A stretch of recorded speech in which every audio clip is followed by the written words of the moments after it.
before we start talking? Mm-hmm. Hi. I want to be able to share this. You have to use your phone to share it. I'm going to share my phone. Yes.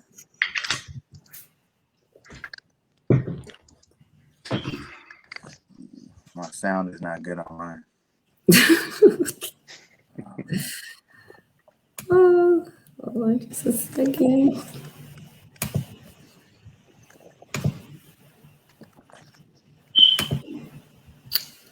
Share on, hold on just a second. Let's hold on, let me share. Are you sure you're live on Facebook? I don't see you. You want to share the page?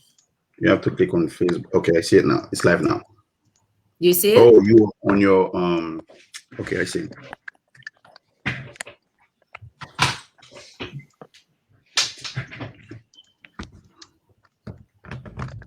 How do I change it to share it on my personal page? You're on your personal page. Is it on my personal page or is it on my Yes. actual It's on your page. Roses Without Thorns? It is on your personal page, yeah. You don't have to put it on your personal page, you just share it on your personal page. Okay, cool. Cool. The only thing you don't do, you didn't put a title for it to be able to get more people attention. Let me see if it lets me.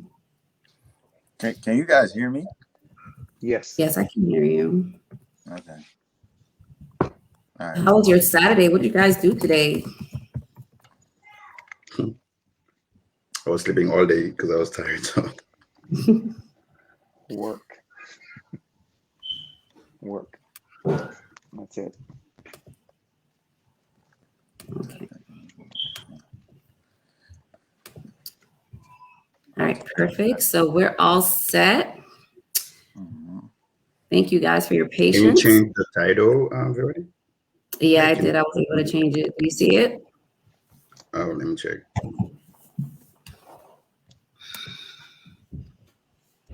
Yeah. Okay, perfect.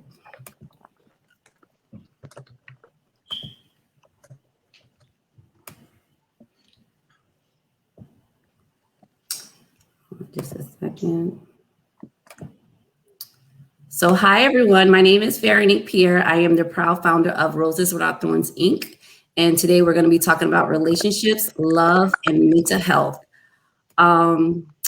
Before we begin, I would like to thank God and I'd like to thank my special guests for taking time out of their busy schedule to meet with us today to go over relationship, love, and mental health. I'd like to start in alphabetical order. So Claudel, can you please introduce yourself? Hey guys, my name is Claudel. I'm an entrepreneur for over 9 years in the US. I'm also a counselor. We have so many couples with relationship situation issues. So I'm very happy to be part of this beautiful moment, and I'm hoping that we're going to share some good information with our viewers. All right, perfect. Demetrius. My name is Demetrius Dunay. I work in the cruise industry, multimedia producer doing photography and content creation. Basically travel around the world, capturing content to market destinations.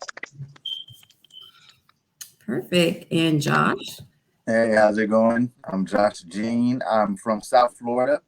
I actually am a investor. I trade in the foreign exchange market, cryptocurrency market, commodities.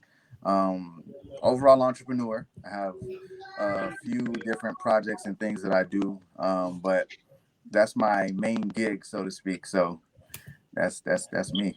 It's good. I'm glad to be here as well. So I appreciate you just opening up this door for us to share from the man's perspective. Yeah, thank you. Amen. Well, thank you guys so much.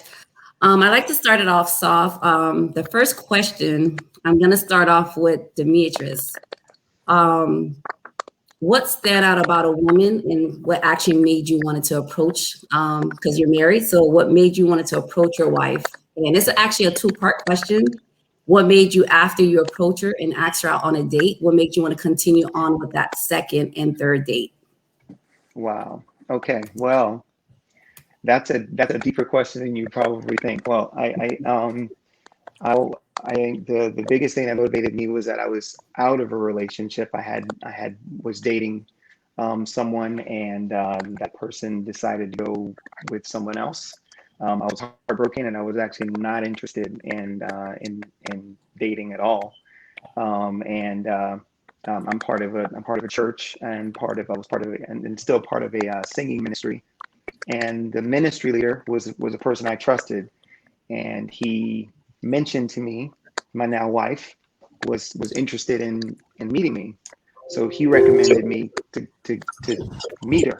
So I was like, nah, man, I'm not trying to meet anybody right now, you know. And he was like, no, I really think you ought to take her out on a date and get to know her. So I did.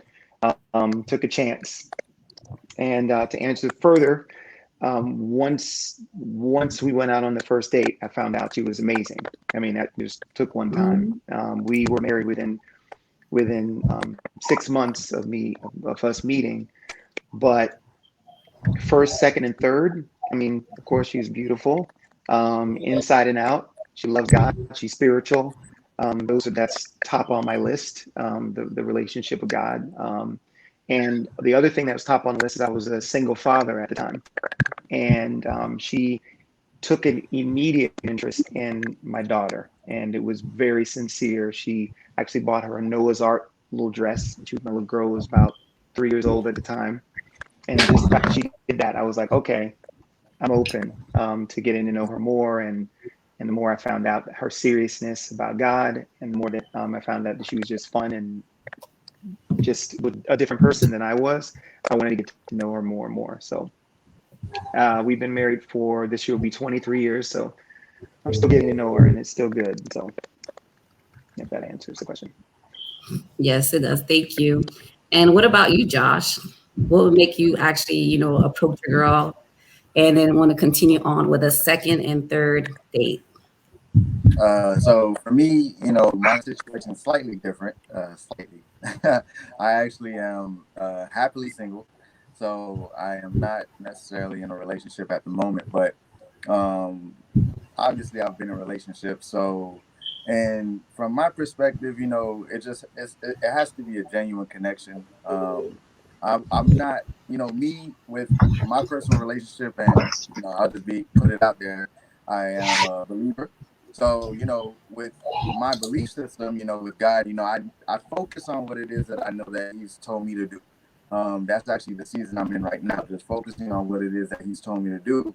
And, I believe that when it's time to connect with the person that I'm meant to be with, that He will show me. So when that does happen, obviously, I believe that it'll be a genuine connection and a genuine friendship. I think that friendship is important. And a friendship and a connection that doesn't necessarily not based on titles, and not having to have a title to have a connection, but having a genuine, pure connection, whether we're, together in a more intimate relationship or not. And if I could find that, there's a genuine connection, genuine friendship, and, it proceeds further, then that's definitely something that would allow me to, further explore just building a genuine relationship with that person without any intentions or titles, and then, continuing to grow on that until it eventually becomes a beautiful thing, Awesome. And what about you, Claudel? Well,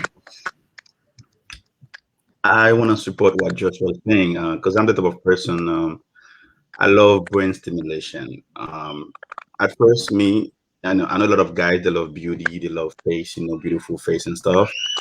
But as for me, like, I don't really the type of guy where I would see someone by face and I would go by and say, oh my God, she's beautiful and I'm attracted. The first thing I focus about is get to know the person inside. I mean, I love smart conversation, and I love a female that can talk to me, and she has to be she has to be open-minded, where when we talk, we have to flow, you know what I'm saying? So at first, I would ask smart questions to make sure that, she's at the level where, we can have a very smart conversation. So the attraction for me, it's all about how we interact, how we talk. You know what I'm saying? The type of conversation we can have, the type of discussion, the type of topics we can elaborate. You know, like I said, I'm a free spirit. If I meet someone, it doesn't matter how pretty or how attractive you could be physically, but for me, it's all about how we can flow because I believe in spiritual connection as well. I believe in chemistry, you know.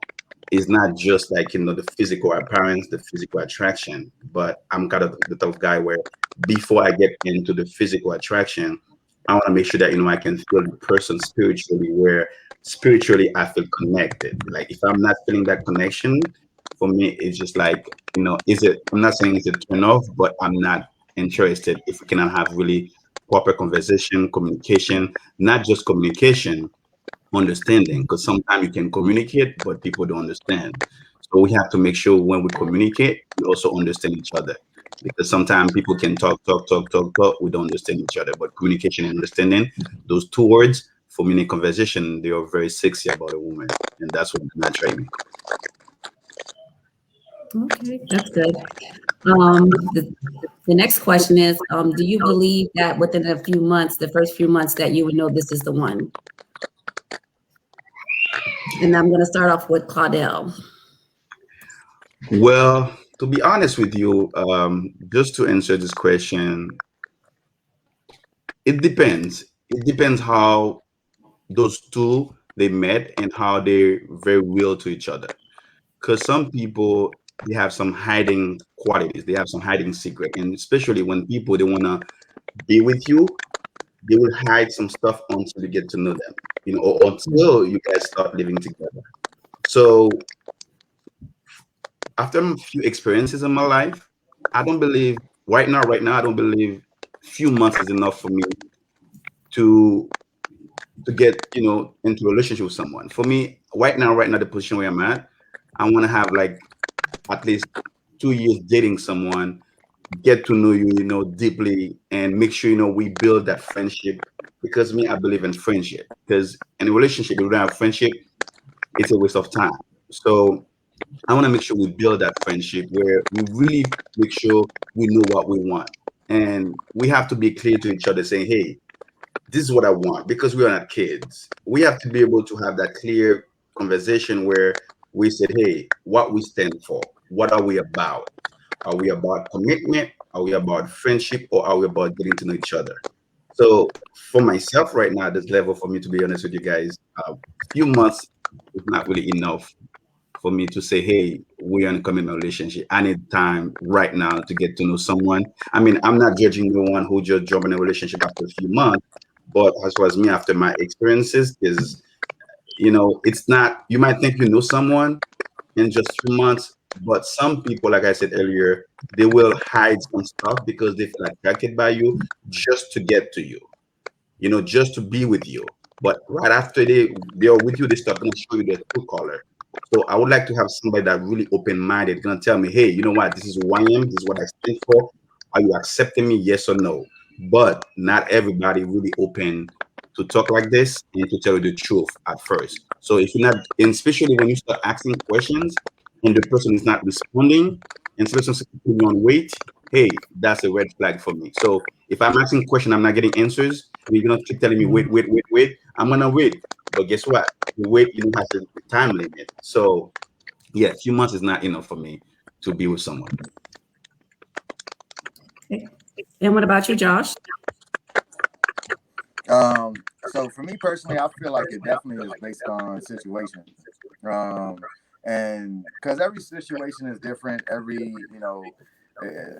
I've seen God be the master matchmaker and people meet and then they just know immediately that, this is the one. I've seen people who it takes, a few years and, they realize later on. But so I think it definitely is dependent on the situations, the relationship. Some people, I actually met a couple who they've known each other for 17 years as friends, and when they started, it didn't take long for them to know that they wanted to be with each other. They known each other already, so really was just a few like a month or two before they decided to go ahead and tie the knot. But I just think it really depends on the situation and the individual relationship.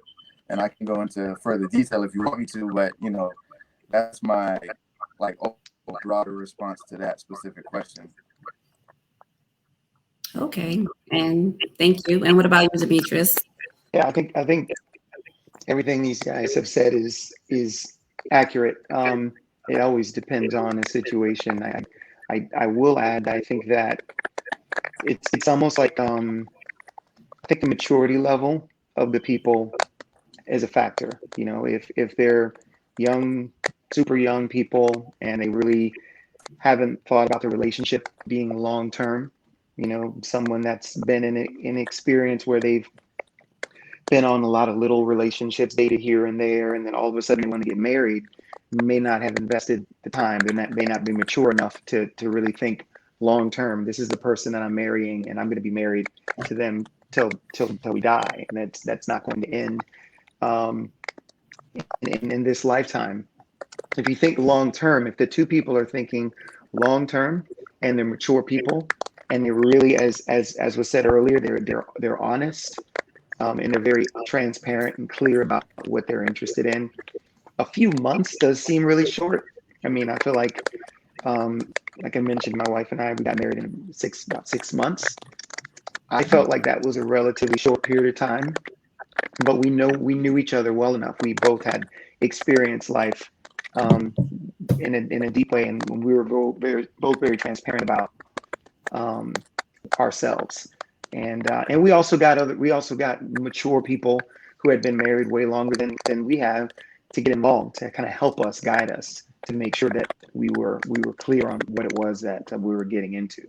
That was also really helpful. So you got all that help and some thinking, some wisdom, and some input. I think that you probably could get married in short term, but in general speaking, it's the shorter. It's kind of those people that get married in the movies because they just met them at a party and just decided to get married. I mean, it's just it's just crazy. So that's what I think. If I would have something about what Josh was saying, Josh was saying about, some people, they could be friends for a long time, but after, when they get together, things doesn't work. But let me just add something. Life is all about interest, So most of the time when a relationship, start, getting, going away, is because some people, you're losing interest in each other. So if you're with somebody, you're not being creative, and there's no attraction, and we're just doing the same thing over and over. And I mean, we are human. I mean, we have interest in each other. If we start losing interest in each other, it doesn't matter how long we've been together, friends. If we are friends, we are cool, we are fine. But when we start getting together and then things start changing, of course, there's going to be a big gap, between, in a relationship.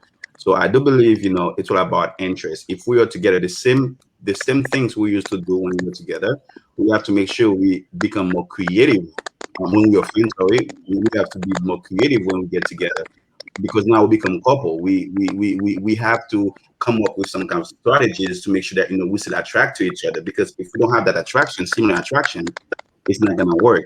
Like I said, yes, some people can get together really fast, but for me, the normal way, you should take time to get to know the person. Like you said, very transparent about your communication, conversation, and make sure that we are black and white. We know exactly what we are doing, what we want, and we make it happen.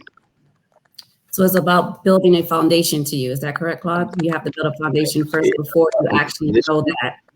Yeah, make sure, like Tern was saying, it's all about maturity. We know exactly what we want. At first, you have to tell the person, hey, what do you want from me? And another thing, you have to put your boundaries. You have to set your boundaries. You have to put your requirements. I mean, you have to know what you stand for. You know what you want, because sometimes people come to you. The fact that you don't tell them your requirements, they're not gonna be open. They're not gonna tell you, who they are. But by asking questions, when you ask smart questions, and if you're not getting answers, trust me, this is a red flag. Because the person that really want to be with you, you will feel that connection. You will feel that the chemistry. You're gonna feel like the person is very care about you to answer all type of question you have. Because this is the only way you're gonna get to know your partner, is by asking questions. Mm-hmm. All right, I want to switch it up a little bit. Would you date like a broke woman, or does money play a huge factor in picking a woman to date them? I want to start off with, let's start off with Claudel. You start with me again. Yes. Okay. Okay. So we're talking about broke. You're talking about financially. Yes, someone that's not financially stable, like say they're living at home with their parents. Probably they're working at McDonald's. Would you date Um, someone like that, or someone um, that's I'm a visionary. Like I said, the moment I feel that chemistry and I feel the connection with my partner, and I see my partner, she has big dreams, goals and vision. Where she's at, this is not where she want to stay. I wouldn't mind to date a broke woman because I've done it before. I've been in past relationship where my partners they didn't have anything, and I've struggled to help them out. Right now, even though we're not together, they keep saying thank you, Claudel, because of you. I'm in the position where I'm at right now. Not the reason why we broke up, not because of financial situations, other things, but as for me, I don't mind dating someone as long that you have dreams, you have goals, you have vision. And I mean, the moment you show me you want to accomplish a lot, I wouldn't mind to take your hand, to grab your hand and fly with you. I will even put you on my back saying that, hey, let's fly together. I've done it before and I'm proud of my exes, a lot of them. But some of them, if the person is not willing to change, not if the person is not willing about like to get to know grow financially and build something, it'd be hard for me to stay with you. But I don't mind starting with you even though you're broke. But one condition, you have to be willing to improve yourself financially with dreams, goals, and vision. perfect? And what about you, Josh? So I guess I'm gonna start with my personal definition of dating. Not necessarily my definition, but like the way I look at dating is the time and place for two to gather data about each other. That's what I believe dating should be for, gathering data. And when you're gathering data, you definitely, the two parties have to be clear about certain places where they stand, their intentions, where they expect to be going. So in that phase, I definitely do believe that I wouldn't mind dating someone who is not necessarily where they want to be financially, but notice I say not necessarily where they want to be. And like Claudel was stating, they have a desire for something greater than where they're at, because money to me is just a tool. It's not necessarily a god. So if they understand that their purpose and they're working towards that, then money is going to be a byproduct of the activity that they're doing. But if there's no activity or no desire for purpose, you can tell a lot about a person. But this is something that has to be definitely exposed and spoken about transparently. If the two are mature, like Demetrius mentioned, because you do have to be mature and not playing games and trying to lie about who you are. That's someone who doesn't really have confidence in their own identity. But if you know who you are and where you are in life, and that this is not where you're gonna remain, and you're open to truthfully expose that and explain your stance, then you should definitely be able to build a healthy relationship. Obviously, finance is an important factor. It's an important tool, so to speak. But it shouldn't, to me personally, cause you to base a a, a judgment or expectations or dictate your decisions. I'm trying to find a way to put it in words, but it shouldn't dictate your decisions to the point where, oh, I don't want to talk to this person just because they're broke. You know what I mean? Because that definitely doesn't define the person.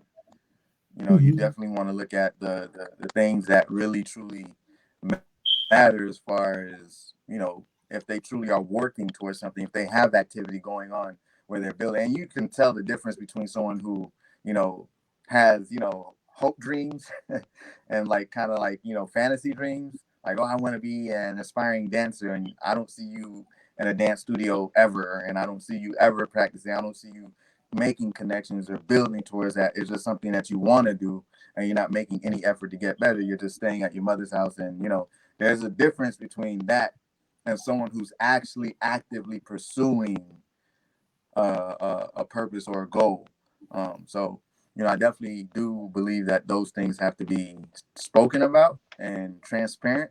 I definitely do believe that, whoever is in the party that may not be financially stable, that they need to have activity towards something, or working towards something that will, eventually yield increase. Okay, thank you. And what about you, Demetrius? What do you think? Yeah, I mean, I think the answer is, and I think both of these gentlemen have said it. It's character, good character. That's really the main thing. It doesn't matter whether somebody has money or not. I mean, there's plenty of people that are high rolling and they have bad character. They're direct opposite. I can find all kinds of men and women that are quote unquote successful in the global sense, but they are failures as people, as human beings. So the opposite is also true. Someone can have a character of gold and be poor and have nothing, and could need a little help from that person who says they have an interest.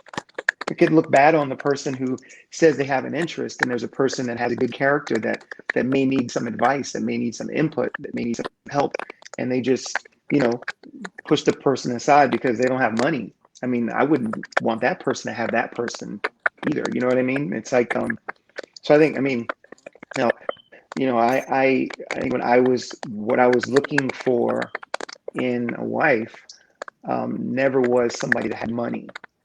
That was never in I don't think I had a list in my mind of the characteristics that I was looking for exactly, but I know I was looking for good character.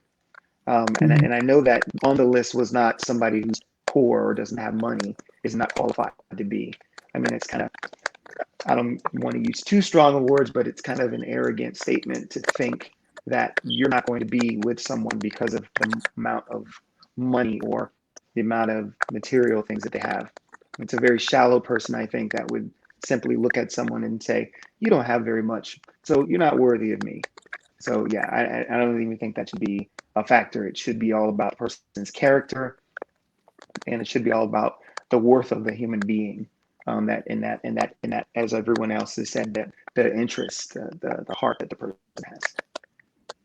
If I can add something quick, but I mean, one thing about finance, because we all need money. A relationship can't work without money. But like I was saying again, I mean, even after intimacy, we have to drink water.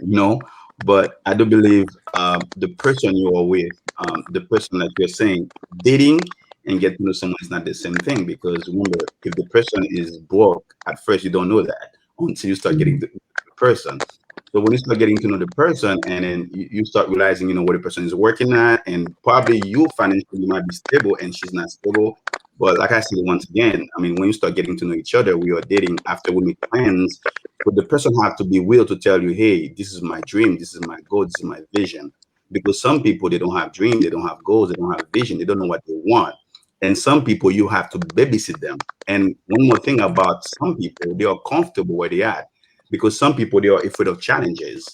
Like being an entrepreneur is not something easy. It's something that comes with a lot of challenges. So, and I know some people, they don't want to go, they don't want to become an entrepreneur because they say, hey, I'm comfortable with my 9 to 5. They are comfortable with what they are making.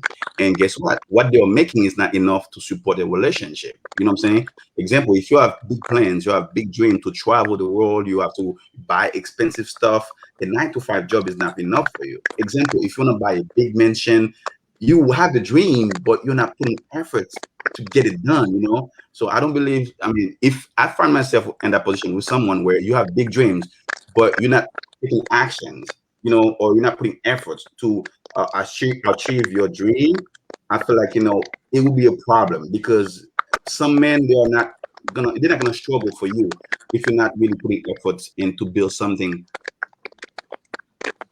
Like two partners putting together to build something together. If it's not, I don't think it's going to work in the future. I mean, we're going to start, but I don't think it's going to be able to continue, in my opinion. I kind of agree with Cardell. It depends on the couple because the number one divorce rate is because of finance and lack of commitment. So if both of you guys are on the same alignment and both of you guys on the same agreement, then that's how you'll be able to know if the relationship is going to last because finance actually plays a huge factor as far as staying married. So I kind of agree with you, Cardell, on that as well. Okay, I want to throw one thought in about that though. There are, because it really is based on the individuals, because there Yes. are a lot of successful marriages where the husband doesn't work and the wife does, or the wife works and the husband doesn't. I literally know people that have both scenarios, and they're working out just fine, because the finances don't necessarily have to come from both people. Someone's okay with working, someone's not okay with working, but in some situations, we have people that, like you said, there has to be compatibility in all kinds of ways. And we're trying to summarize something in my opinion, in a simple manner, and it's difficult. But I do think that when you're married for a period of time, and when you have a relationship for a period of time, a lot of things come out. My wife and I'm just speaking personally, we've had lean times, we've had times where we've been doing well, and we've had times where we're not. And I've had times when I've been laid off from a company and it was brokenhearted, and she's pushed through. She's had times where she's had a recent time a few years ago when she pursued a PhD, and I was the one that was working. So it's kind of like a balance, maybe they're, you know what I mean? It's I don't think there's a set structure that things have to work a certain way. It depends on the number of things, I think, but that's me. So, Trent, I agree with you, but from my understanding, in your case, like if one of the partners choose not to work, example, if you're a millionaire, of course you're gonna have enough money to support your family. Now, I would ask you a question, even though I'm not the host. Let's example, you have a job where you're getting paid $17 and your wife is not working and you have kids, you're struggling. So how would you feel in that situation where your wife is not working and you're not making enough to support the family, and your wife doesn't want to work? That's gonna stress you out. That's gonna drive you crazy, in my opinion. And the number one thing that I mentioned earlier, which I would bring back up again, is the character. It's all about the character of the person. If they have good character, if they're a responsible person, then a responsible person isn't going to just in that person is a person that I knew what job my wife had before we got married. I knew the kind of person that she was. Like what you mentioned earlier, you get to know each other. You start finding out these characteristics.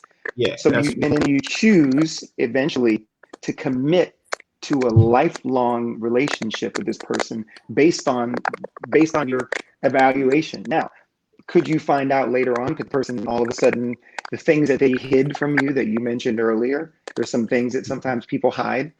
All of a sudden that starts coming out years later, months later, and then suddenly you're dealing with a situation that you didn't know about because the person was a great actor or actress. But I think in general, if the person has good character, if they're a hard worker, I don't think that you would be interested in someone and would start pursuing a serious relationship with someone based on a very small time that I've heard you speak. I don't think you'd be looking for a slacker. I think you'd be looking for someone who's a hard worker and you and I haven't even known each other for that long. And I can tell that that's the kind of interest you have. So I agree with what you guys are saying in general. I just think that it's a bit complicated to think. I agree with you. Finances, trust me, if we had more time, I can tell you about some difficulties we've had with finances and how it stressed our marriage, but we work through those because of who we are as individuals coming together. Well, it's a different thing when you have a partner and then doing the relationship, things start going a little bit down. That's the one you built with. But like you were saying, at first I think we have to have a transparent conversation about where you stand. If we don't get married, because if we really want to be we're gonna be together, we have definitely to talk about a lot of things, so we make sure we play with each other. I think you're right. Since the beginning, we have to make sure we compromise and also understand each other. And then they get go. Yeah. All right, well, thank you guys. So if you had to pick piggyback on that question, if you had to pick someone that is physically beautiful, but not financially stable versus someone who looks okay, but is financially stable, which one would you pick, Demetrius? If you were Okay, I'm gonna give you two answers. I'm gonna give you two truthful answers. The past me, the person that was bad character, unwise, and only looked at the surface of things, would have said it's all about how they look. That was the foolish me back in the day, long time ago. I don't mind saying my age. I'm 49 years old, and it's been quite a long period of time since I thought that way. And I found out really fast, back in my early 20s, that that doesn't last. Whether it's and then being married. So you asked me the question now, what would I tell someone that was younger? I would say don't even. I do think that I mean I said at the very beginning that I think my wife is beautiful, and obviously because that was a factor. But we change. First of all, beautiful is on the outside, surfacey. It's not really giving you anything. How is the person on the inside? I know I keep using the same word, character. That's what you got for a lifetime.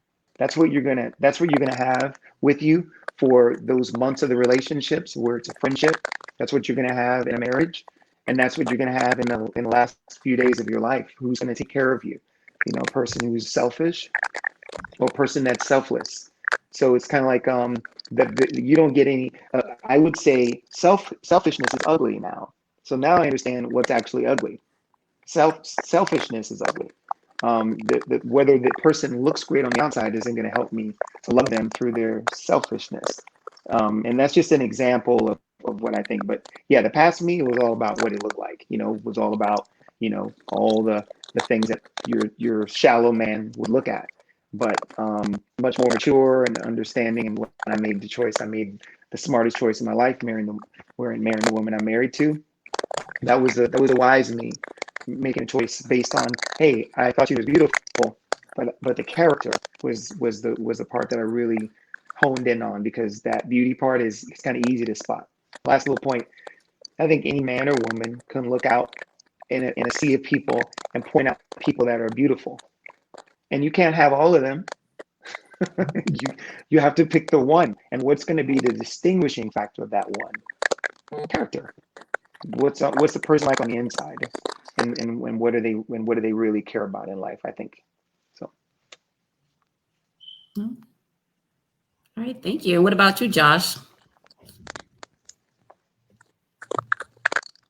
Okay, so I'm having slight delays on my end. I'm not sure if it's happening to you guys, so I'll speak because it sounds like the sound is good. So as far as it really, to be honest with you, like I also like Demetrius, had to realize that beauty and all the external stuff really doesn't play a strong role in my determination of a prospective person I want to be with, because I do believe that character and the heart of the person, where they stand in their relationship with God and themselves, and all of those things are important things.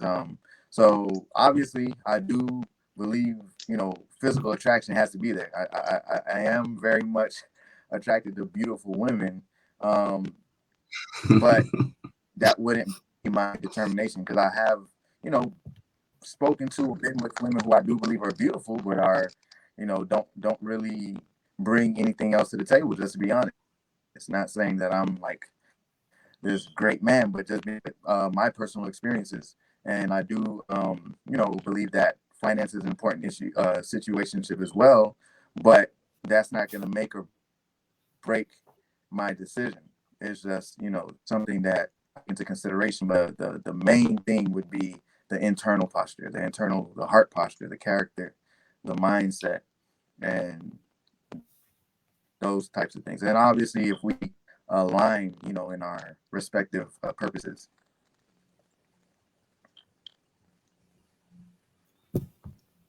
Okay, thank you. And what about you, Claudel? I remember I said it before. I'm not the type of guy where I I'm attracted by a female look, appearance, or face. I mean, yes, most human being, we are beautiful physically. Especially if we go on social media, we're gonna see a lot of beautiful women and stuff. I think beauty, especially physical beauty, this is like something like we find everywhere. Different race, different nation and countries, and that's something you're gonna find. It's very rare not to find someone that really attractive. I mean, someone might have, a physical, something, but the beauty, the physical beauty, yeah, that's something we can find anywhere at any time. Now, um, I think, like I said, whomever you choose to be with, you're gonna find her beautiful. You're gonna find her like her beauty somehow. Um, Dating someone that's not, physically attractive, it's all about, like I said, the chemistry. It's all about how we connect. Because the moment you connect with the person fits your requirements, you're gonna feel like this is the right person for you. It doesn't matter, like, she's pretty, I'm gonna give you an example. Me, I like thick women, right? Like, females that, stand, like, that's me. But I've dated so many skinny women too. Why? Because of their character, like you guys were saying, because of their personality, because of their integrity, because of who they are. So the way the person, I mean, if you're trying to define someone, I think the best thing to do is just that trying to get to know a person deeply inside to see what the person has to offer, based on her integrity, the character, the maturity. She's very responsible. I mean, like I said, I've seen so many females, they are beautiful, but they have toxic character. They are very toxic because all their focus is about the beauty, because they have so many compliments about the physical beauty, they forget about the internal qualities, So I do believe Brooke, not like really attractive for me, doesn't matter, as long that you can secure my life, you can protect me, you respect me, you value my personality, you respect who I am, you respect what I do, you support me. I don't believe the physical attraction is kind of, for me, that's a big deal. But yes, I would definitely date a female that kind of not have the beauty, the physical attraction, but she have a big vision for me, and she really care about who I am and my personality. Yes, I will do. Okay. So I'm gonna start off back with you, Claudia. How would you feel if a woman was to shoot her shot? If what? If a woman was to shoot her shot, if she was to approach you and ask you out on a date? Would you feel like she's insecure, or how would you feel about that? No. Well, like I said, the type of man I am, I had so many experiences in my life, and for my profession, I have a lot of females that attracted, by me, and also, yeah, they love who I am, they love my personality, and I wouldn't think that it is a big deal if a female asks me on a date, because I have so many female ask me on a date before, and I never judge them. And just because a female had a crush or has a crush on me, I will never judge her, because everybody, they have the right to feel however they feel. But not everybody have the same courage to approach a man saying that, hey, you know what, can we go on a date, or can we do this and that? But yes, I don't think it's a big deal, as long that my requirements, we put everything on the table. I don't care who said first or who invite each other first, as long that you respect my requirements, and we have that connection, the chemistry, and also the spirituality, and we have everything together. I don't think it's a big deal. Even though if she would get asked me to marry her, that wouldn't be a big deal, as long that I'm ready and she's ready for that. Okay. And what about you, Josh? Oh, there's Demetrius. What about you, Josh? I'll go to Demetrius next. All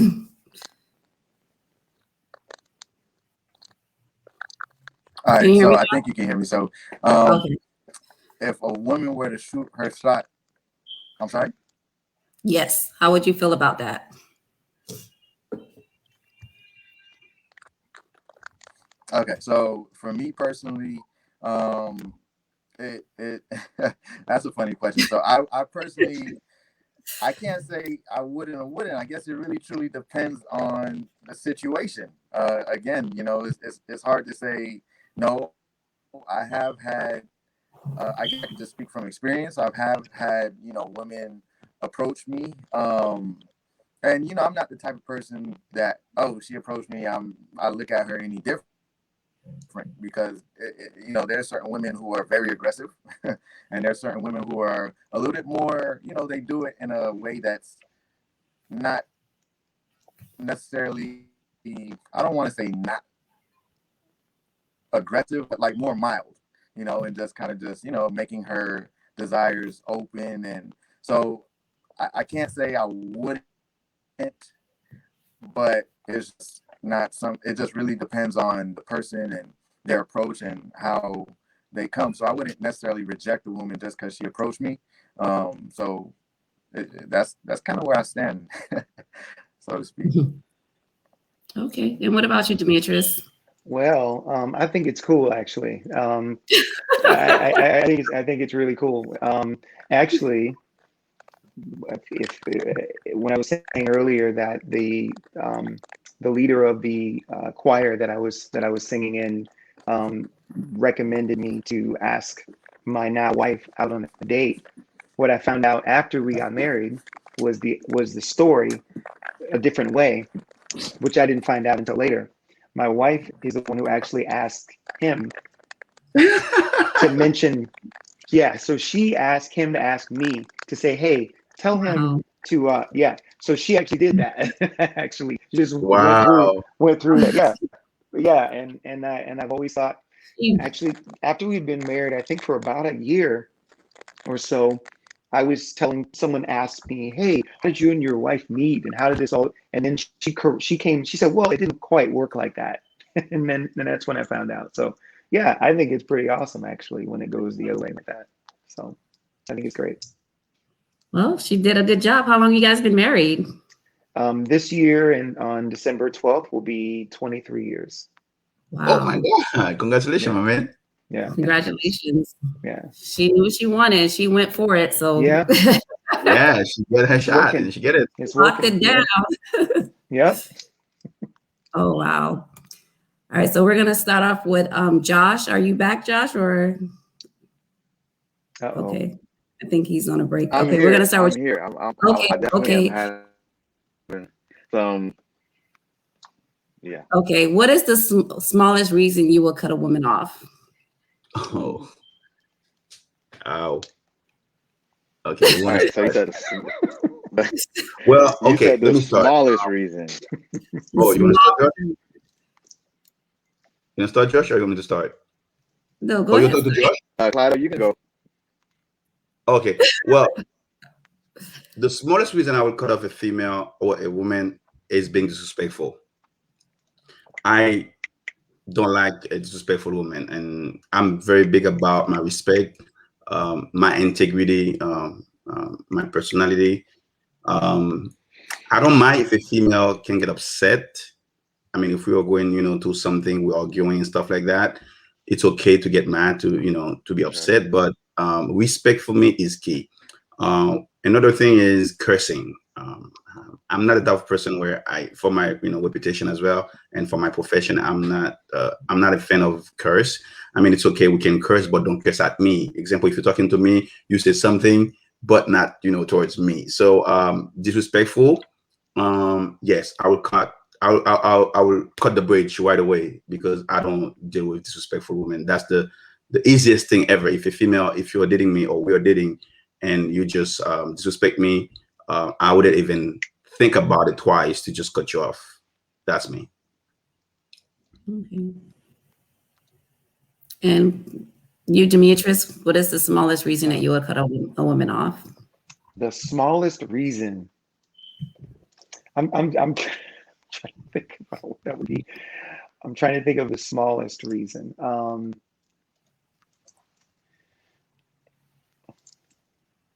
I think dishonesty.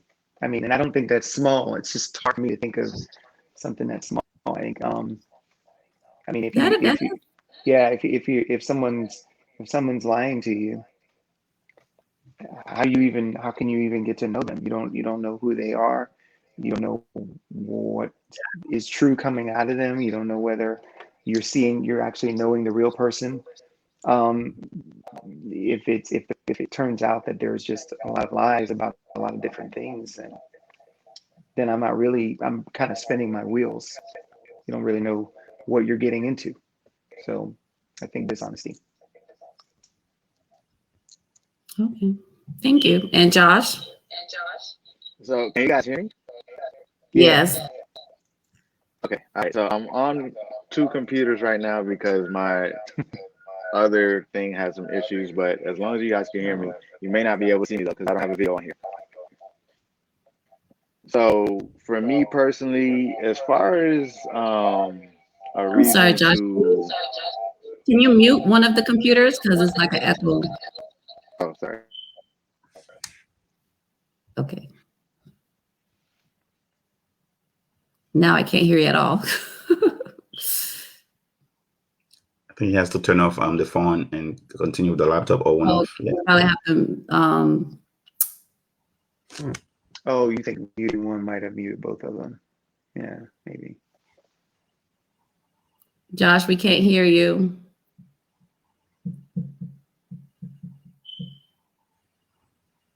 Okay, we're just gonna skip Josh for this question. We'll come back to him. Let's start with you, Demetrius. What advice will you give a high quality woman that looks good, that's in shape, to find a high quality man?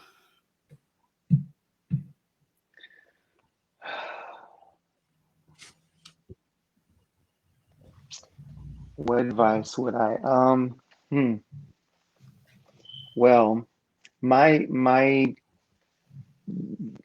because I really love God, and I really do value a relationship with God. I have to recommend that that it's someone that's godly, someone that loves God, not just a spiritual person, but for me, just telling you, for me, it's got to be someone whose foundation is what the scriptures say, that they do their best. It's not a perfect person, but it's someone that has a foundation that's rooted in the scriptures, that they do more than go to church. They're invested in their relationship with God. I think that's key. And I mean, as far as characteristics are concerned, general characteristics, I don't know that I would be able to give good advice for that type of person. It's too broad. I feel like the character of the person that I mentioned earlier is one thing, and the compatibility between that person. Are they looking for a person? Like, I would ask, are they looking for a person that's like them? If they are, I would recommend that they wait and find until they find the person that they're interested in. Don't settle for someone because it's taking a while. Just wait until you find the person that you really think is right, and prayerfully in time that person will. I mean, I would never recommend dating a ton of people. I can't say I would. Oh. So you find the person that you really think is right. And oh, I'm hearing myself echo back. I don't know if you guys are hearing that. I mean, Something is opening. It's on from you, my brother. dating a ton of people. I can't say I would. So you It's from you, Josh. is right. And Oh, I'm hearing myself echo back. I don't know if you guys are hearing that. One of the live is I on. think it's Josh. Josh, can you? I can't say I would. So It's from you, Josh. Josh, you might want to try to mute. Maybe just your mic. Just try to mute. I don't know if you guys are hearing that. One of the live is I on. think it's Josh. Josh, can you? Not from me. I can't say I would. Josh, you might try to mute. I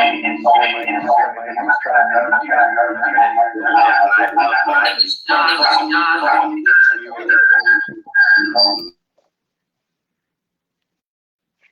Okay. It's gone.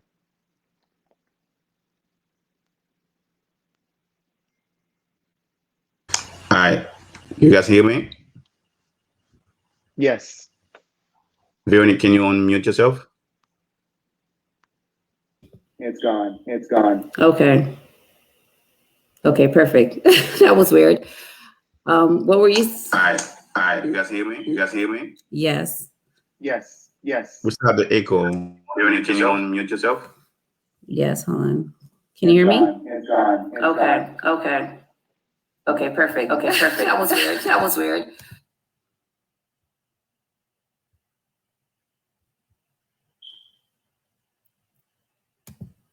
Can you hear me? Hold on just a second. I can hear you. Okay. And I can hear you. Okay. If you open two pages, it's gonna definitely it's gonna do that. Do you guys hear me? Yes, I can hear you. Mm-hmm. Now it's working now.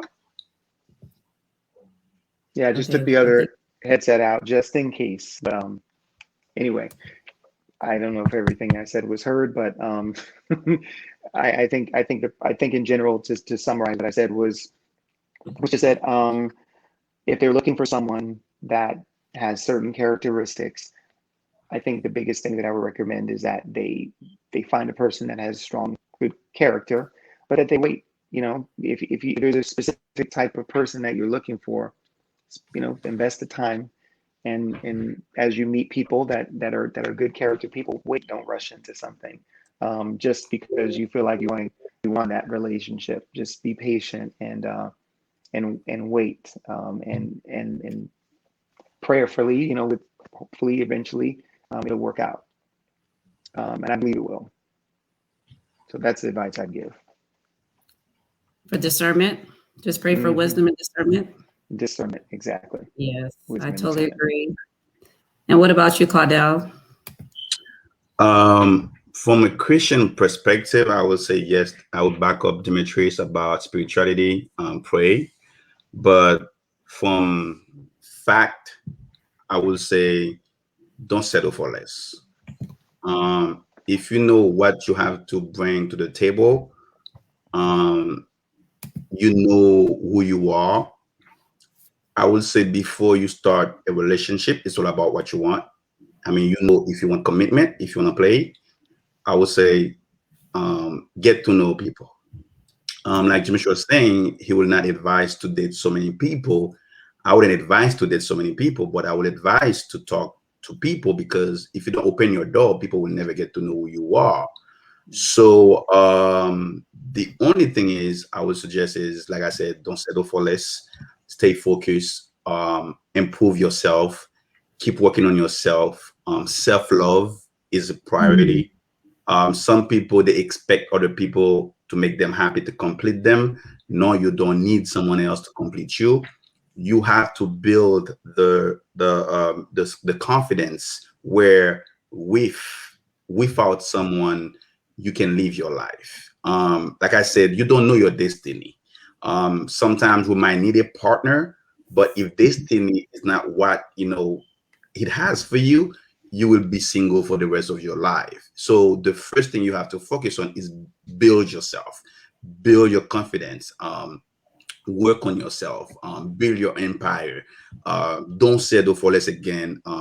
Put your boundaries, your requirements. You know what I'm saying? So, like I said, some people, they lower their standard just to complete someone else. Don't lower your standard just to fit someone.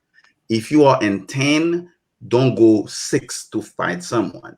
Make sure that person can fly to meet you in 10, where even though you go 11, 12, but that person is willing to go 11. But the moment you lower your standard, most of the time people don't appreciate when you lower your standard for them. So set up boundaries, and your requirements are keys for me. So you're beautiful, you settle financially, nice shape. I mean, guess what? I've met so many beautiful women.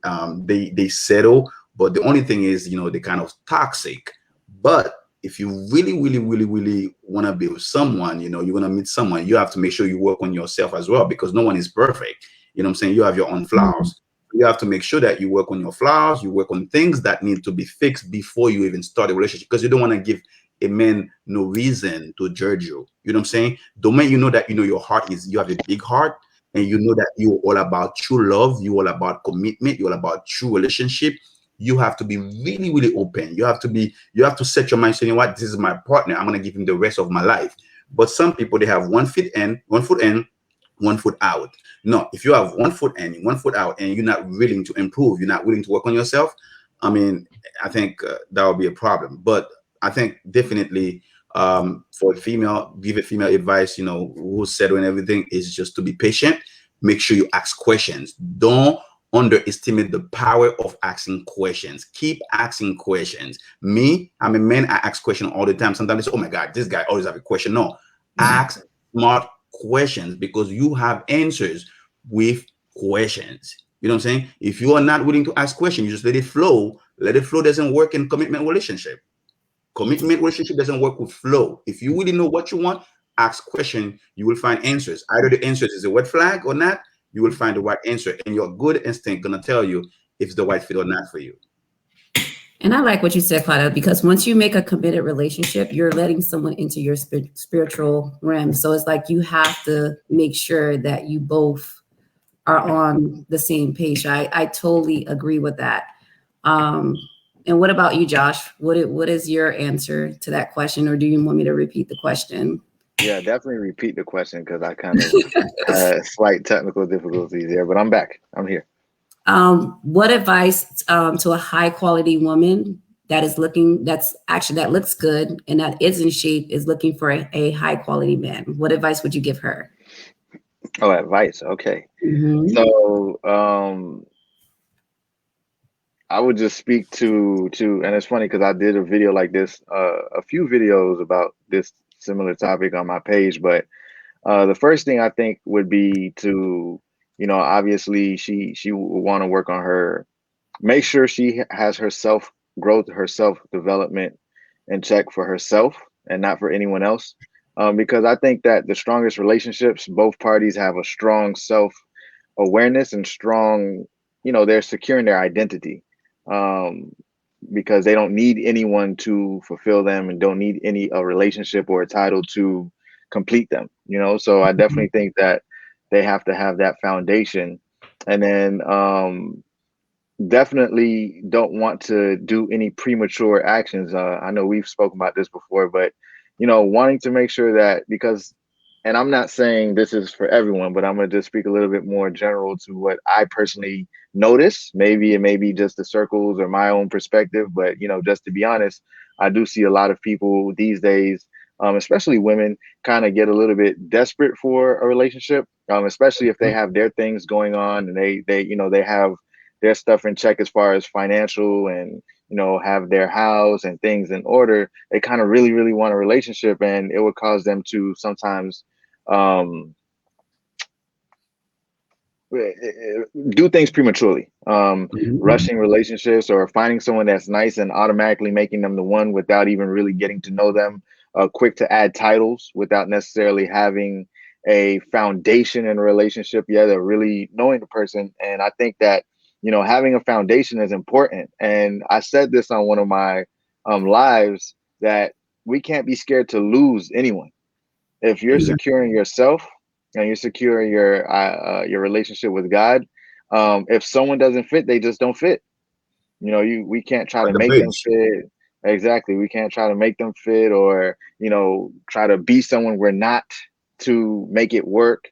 You have to be transparently, confidently yourself with no apologies, and it should allow the person to be transparently, boldly themselves, and you guys come together to become a force. But you don't want to get to the place where you're trying to live up to titles or live up to a person, or scared to lose a person, scared to let go because you may not find another person. You may not find someone who loves your kids as much as this person does, but they mistreat you, or you get stuck on little things, and we want to hold on to the few good things that we see and neglect the broader picture. So when someone has a sense of awareness of who they are, their relationship with God, then I think that's the number one foundation.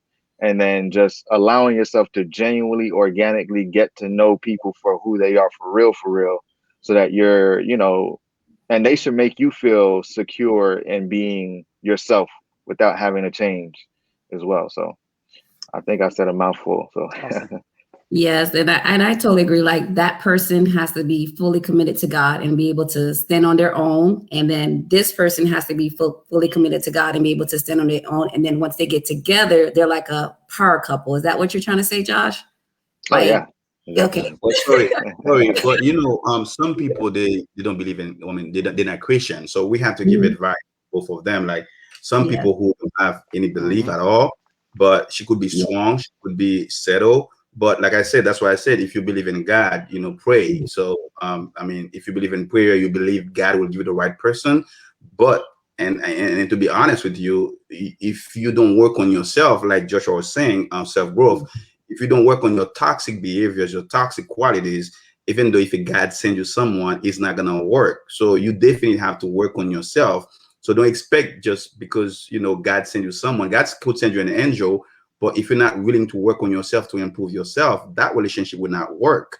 You know what I'm saying? Because self-development, this is very important. This is key. You know what I'm saying? So some people expect, oh, God sent you to me, you have to accept me the way I am. No, it doesn't work like that, because you're not going to hurt someone, keep hurting someone, just as someone.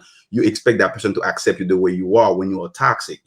And I agree with Josh. Self-development and self-improvement, and like I said, if there's anything that you might think is toxic about you, you have definitely to remove it. You know what I'm saying? I mean, work on them, improve yourself. And I think by the time you improve yourself, that's gonna make sure your relationship, whomever God gonna send to you, if you believe in God, that person will fit in, that person will be the right person for you. I agree. Like when you get in a relationship, you can't just think about yourself. You have to think about your partner as well. So you have to think about, okay, is this going to disrespect my partner? I have to make sure it's not. You have to be selfless when you get in a relationship. So I totally agree with that. You have to come to agreement like, okay, this is my standard, this is this person's standard, and then we have to be able to compromise. So I totally agree on that. And then I have a comment from Joyce. You can have a lot going on and people think you are not winning if you are single. That is totally true. People would think that people automatically think once you're in a relationship, you're winning. And when you're single, it's something wrong with you, especially if you're attractive and successful, like Joyce is. She's like to me, Oprah. But especially if you're successful, they're going to automatically think that something's wrong with you. And I totally agree that relationship does not define you. So I totally agree with that, Joyce. Can I touch on that real quick? Sure, go ahead. Because it may not be touching on that, but something that she said brought a thought to mind. I do feel like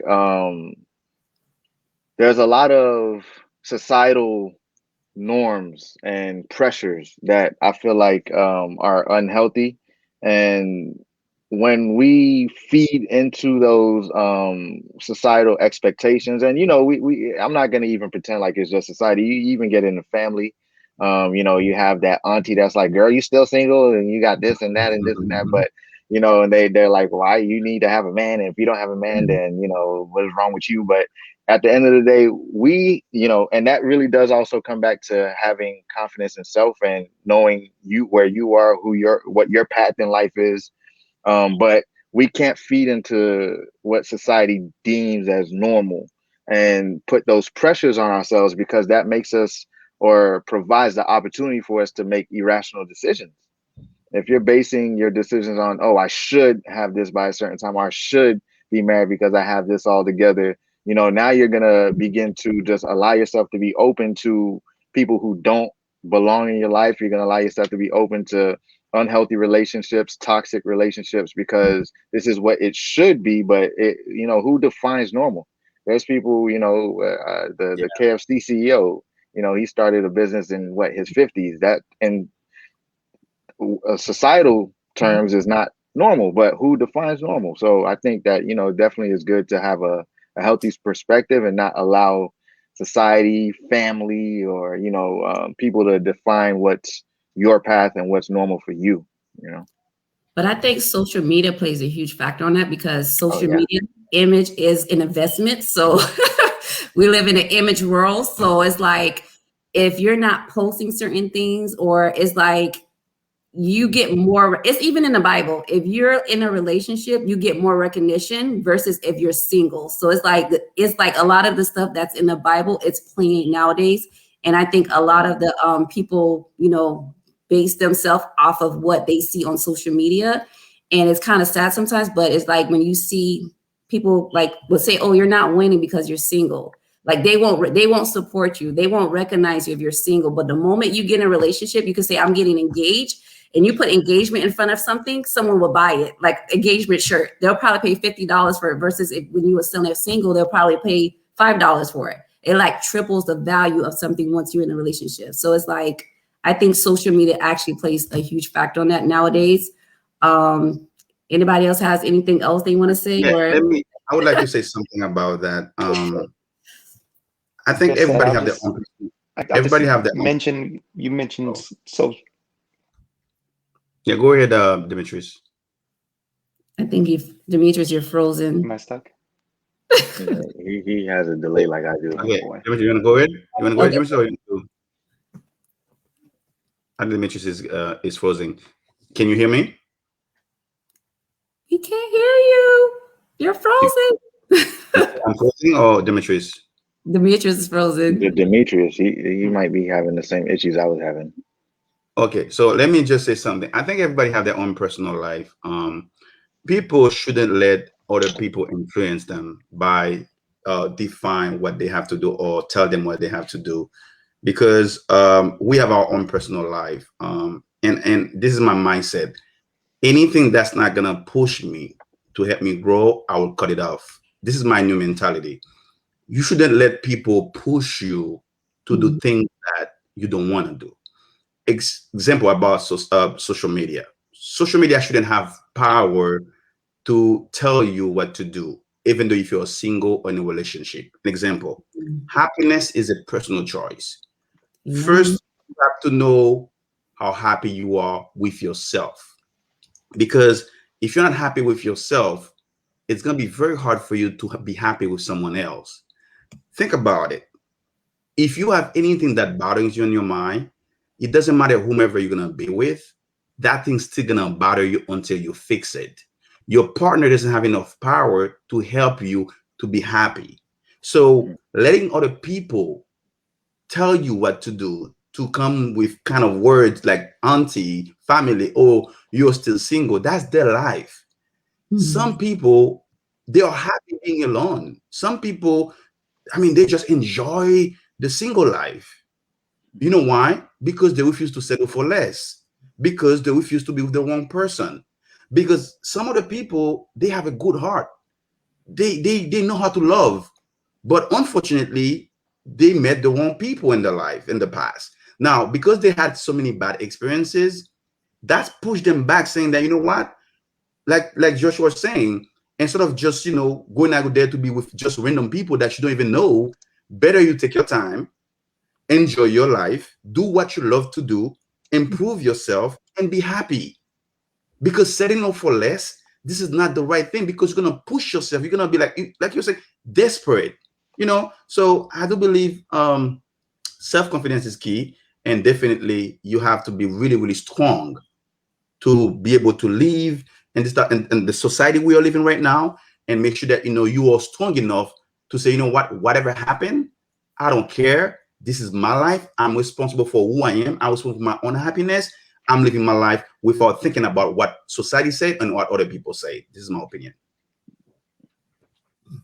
Amen. And Demetrius, I think you wanted to say something on this as well. I just think in general, I just wanted to kind of add to what you were saying earlier about the social media. I mean, I like social media a lot. I think it can be, it's like anything else. Anything can be a good tool. It can be something great, but social media is a bit of make believe. I mean, it's as real as what people as real as people are real when they add content to it. And I think that's one of the most deceiving things about social media and internet is really you're not really finding out anything about someone online. You're just seeing what they want to project, and it's it's very untransparent. I know some very lonely people on Instagram that have 20,000-30,000 followers, and they're very much alone. I know there's some very beautiful people that that I've photographed in models that get paid a lot of money, and they're very successful in what they do, and they look amazing in their photographs.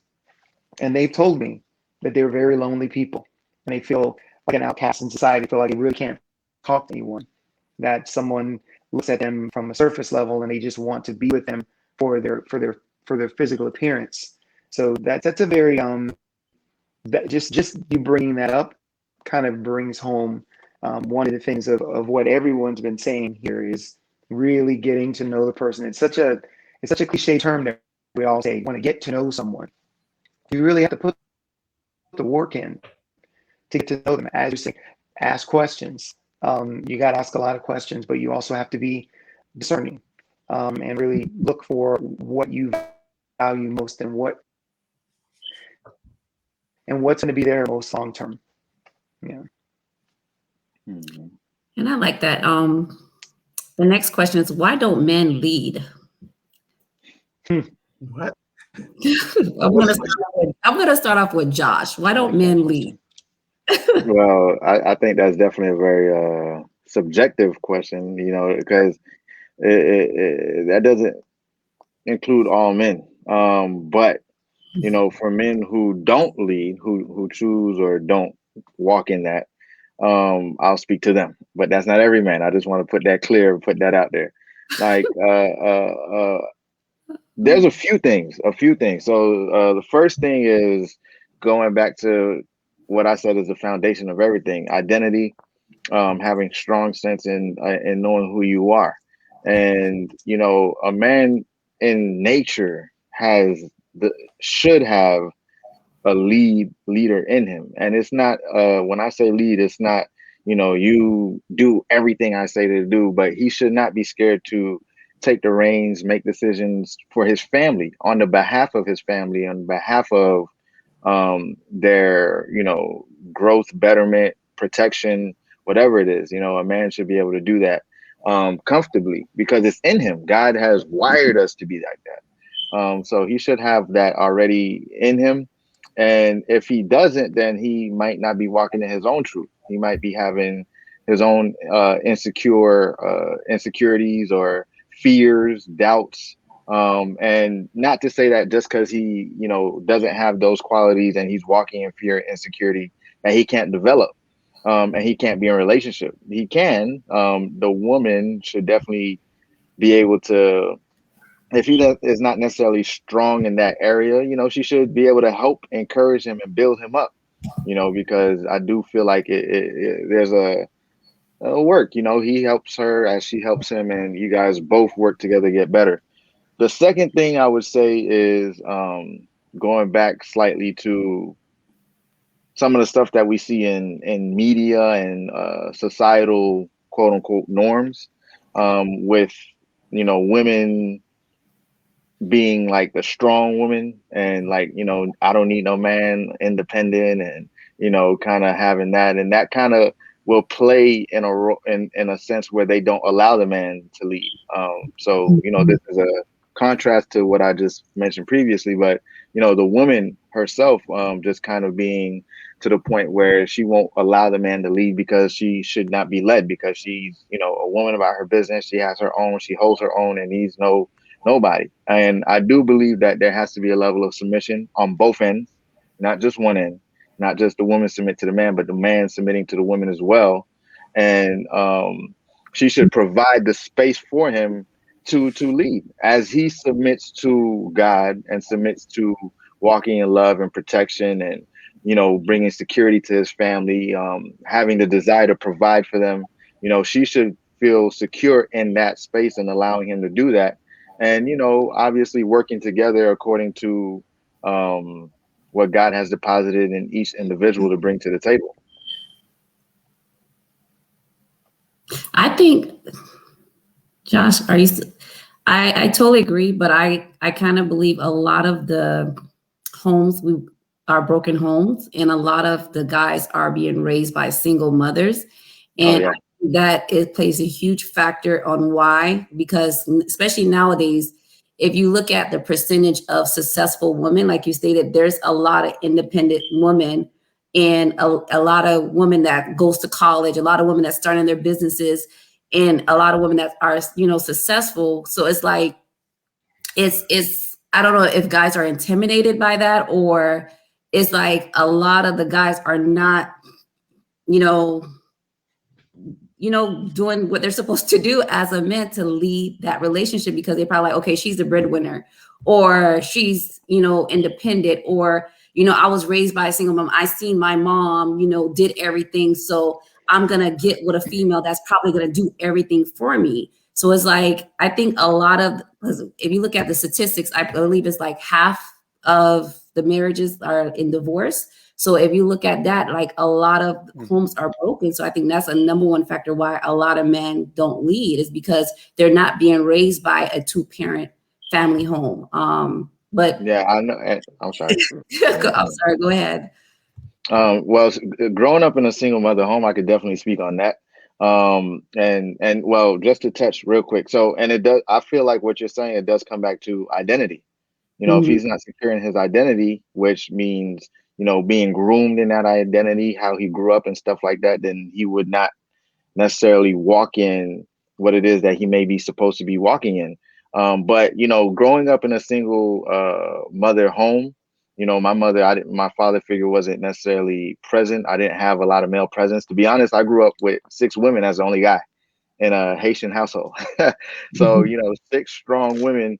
You know, I was, and I boldly and openly say this, I was insecure in my manhood, growing up, and having to find ways to prove my manhood. And, you know, obviously at a younger age, I used to do it the wrong way and get involved with the wrong crowd to prove my manhood and prove, oh, I'm a man, you know, because I didn't have that affirmation at home.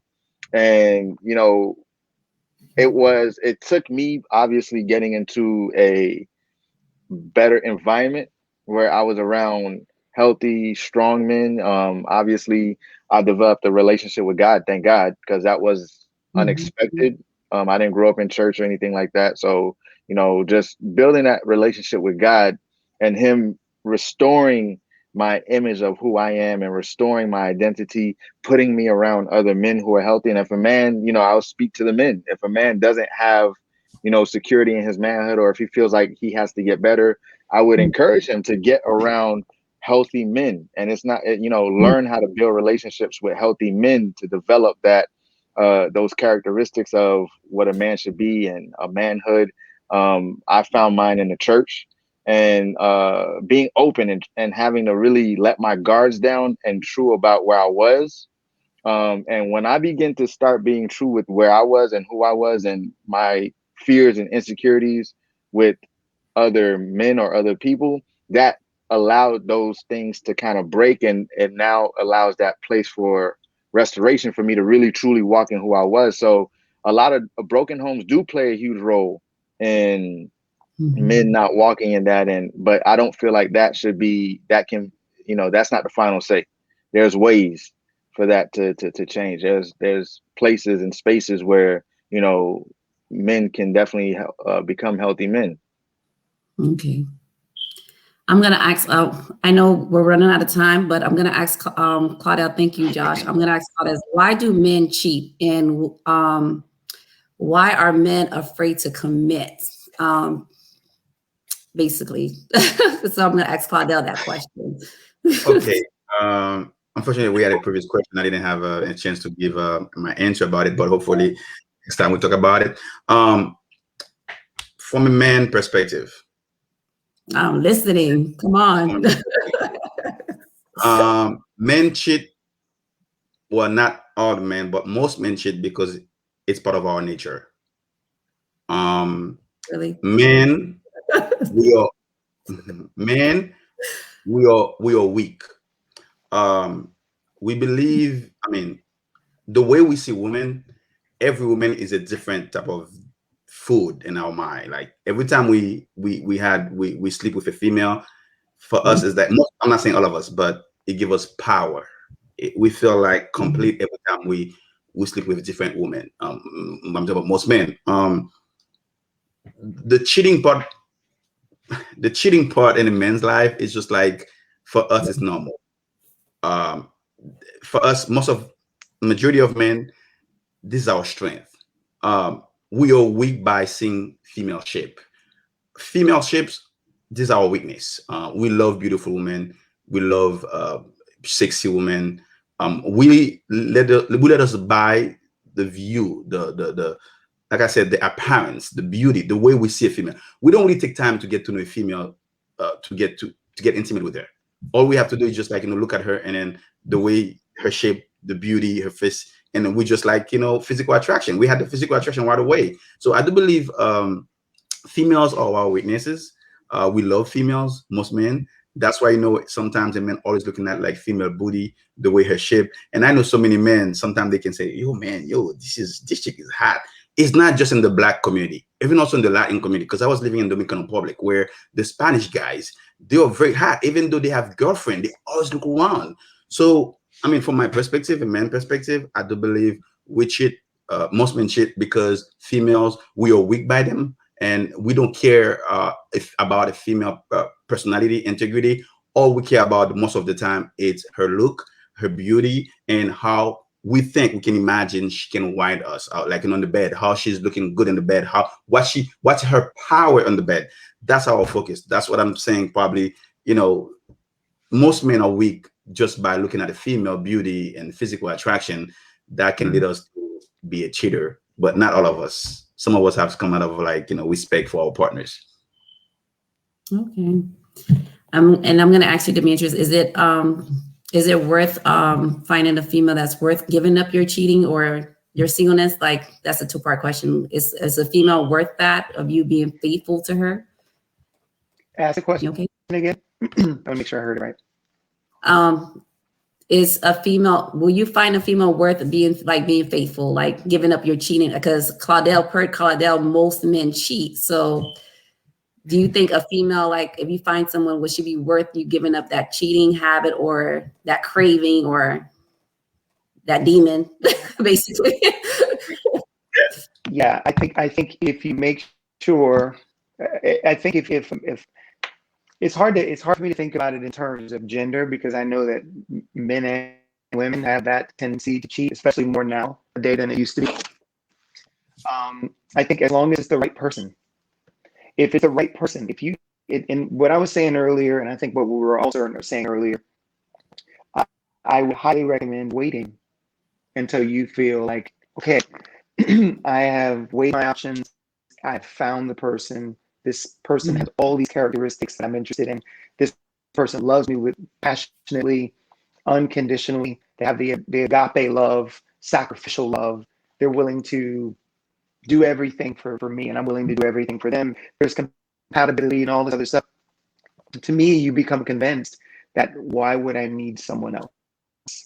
When you have this, if you're convinced, it's kind of like, and this is such a bad analogy, but I can't think of something else right now.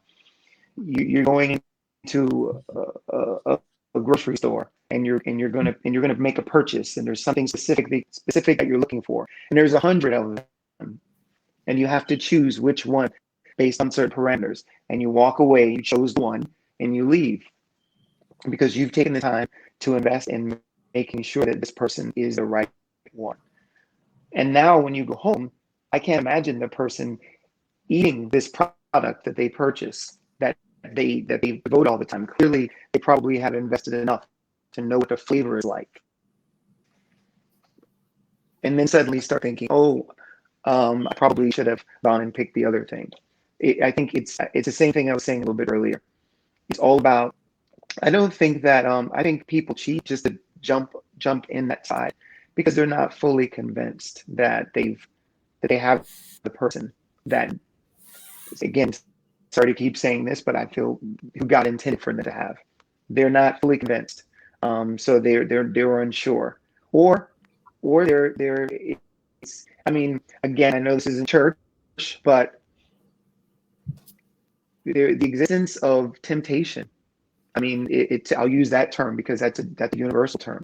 The existence of temptation is real, and the reality is, whether it's on television, whether it's online, or wherever you look, there's this constant, the red meat is constantly thrown out there for men and women. these shallow promises of euphoria based on wealth and based on physical appearance. And what you get out of it is guilt and shame.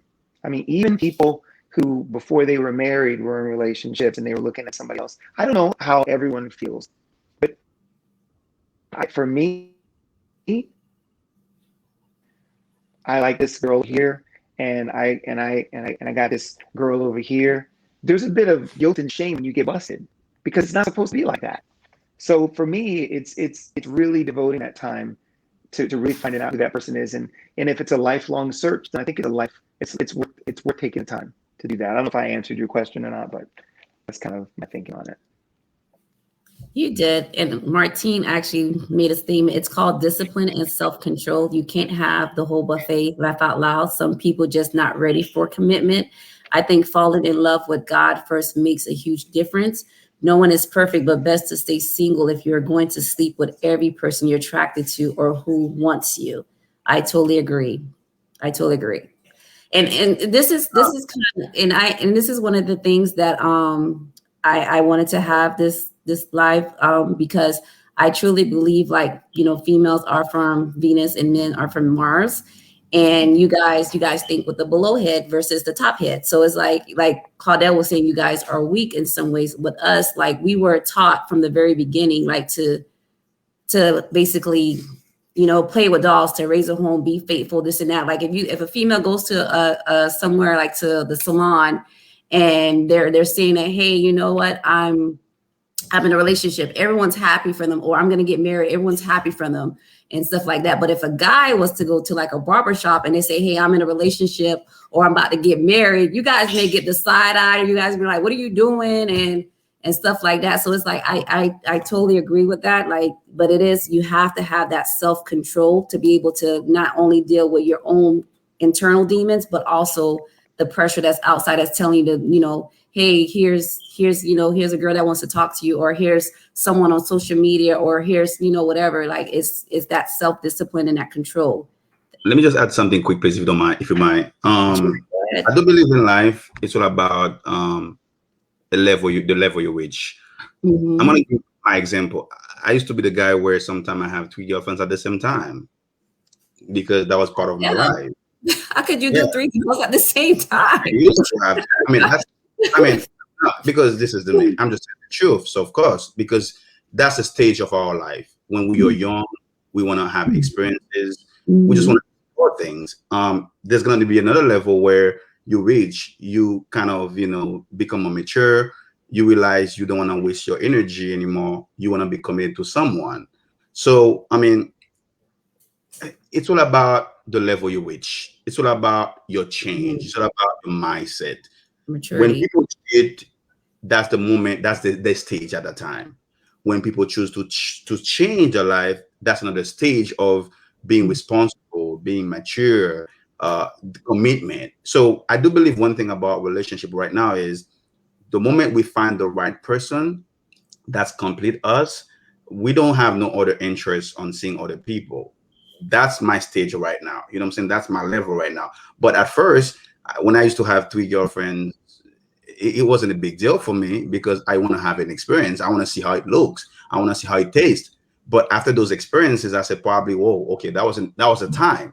But the time that I'm living right now, where, you know, time, I'm you know, more age, you know, you have more responsibilities, you know what you want better. You all about having someone that really understands you. So like I said, you know, we have time where we can do things, but after certain times, you know, when you have more experiences, you're going to realize, oh, this is not for me anymore. Because, you know, we have to give people respect, you know, by changing their mindset from the first stage, the second stage, and the third stage until they become responsible. And one more thing, like, you know, some females, they have to be willing to learn about those guys, because if they used to be a cheater and they change their mind, so you have to learn from those guys' experiences. But some females, what they do, they use those guys' experiences to judge them. No, if they are telling you the truth about who they are and who they are right now, you have to be able to understand and respect them. But I do believe, you know, like I said, men, this is our nature. We love females. We cheat just because we think females are beautiful and they are good shape.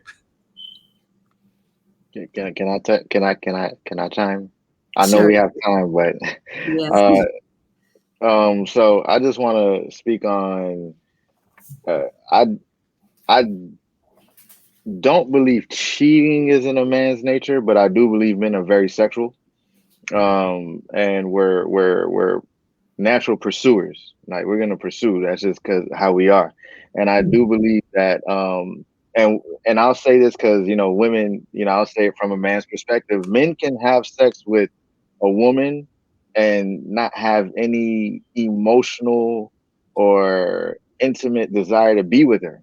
And I say that to just be transparent. Like a man can definitely do that. A man can Right. have sex with someone who he's Mhm. been friends with for years, and they have a brother-sister relationship. But if she says, "Hey, let's try this," he's gonna try it because he's like, "Okay, shoot, I don't care. We could do that and still be friends." Because a How man, could you guys do that? Mhm. Like, how could you guys separate the, I don't know, but the, that's what you just said. It That's men our are nature. from That's our nature. men are from Mars and women are from Venus in that sense. Because a man for him is just the sexual nature of him and being able to just all right have sex and just lay seed everywhere and it's okay. And he doesn't have to have that attachment. Not saying that is right, just being honest with how a man can behave. Mhm. Because I do know for women, it does require a little bit more intimacy. There's some women obviously who don't fit the rule, but Mhm. for majority of women, it's that intimacy has to be there, that emotional connection, that mental connection. It's a special moment. For men, it's just like, okay, I'm about to get my thing wet, and they just want to have their pleasure. But I say Mhm. that, but I do want to say also that one of the major things that plays for me personally, I think societal norms, going back to this, like media, when it becomes appreciated for a man to have multiple women in rap songs and TV shows, like a lot of these TV shows that you see now, it's like normal for men to cheat and normal for them to have, and then a woman just, accepts them or, gets mad, but, doesn't want to let it go. And then that becomes like what we start to see filtering out in society. And I know people will say, oh, they're just putting on TV what's happening in the real world, but I believe that it fuels it. And, it just kind of, help it to be amplified because you get primed to think that way. And I think, in rap songs, especially, you see a lot of rappers who, it's like, all right, I have one woman in the car doing this to me while I'm on the way to go see another woman that we're about to get down with. And then next, I come home and I got multiple chicks at my house. And, that's what's like normal.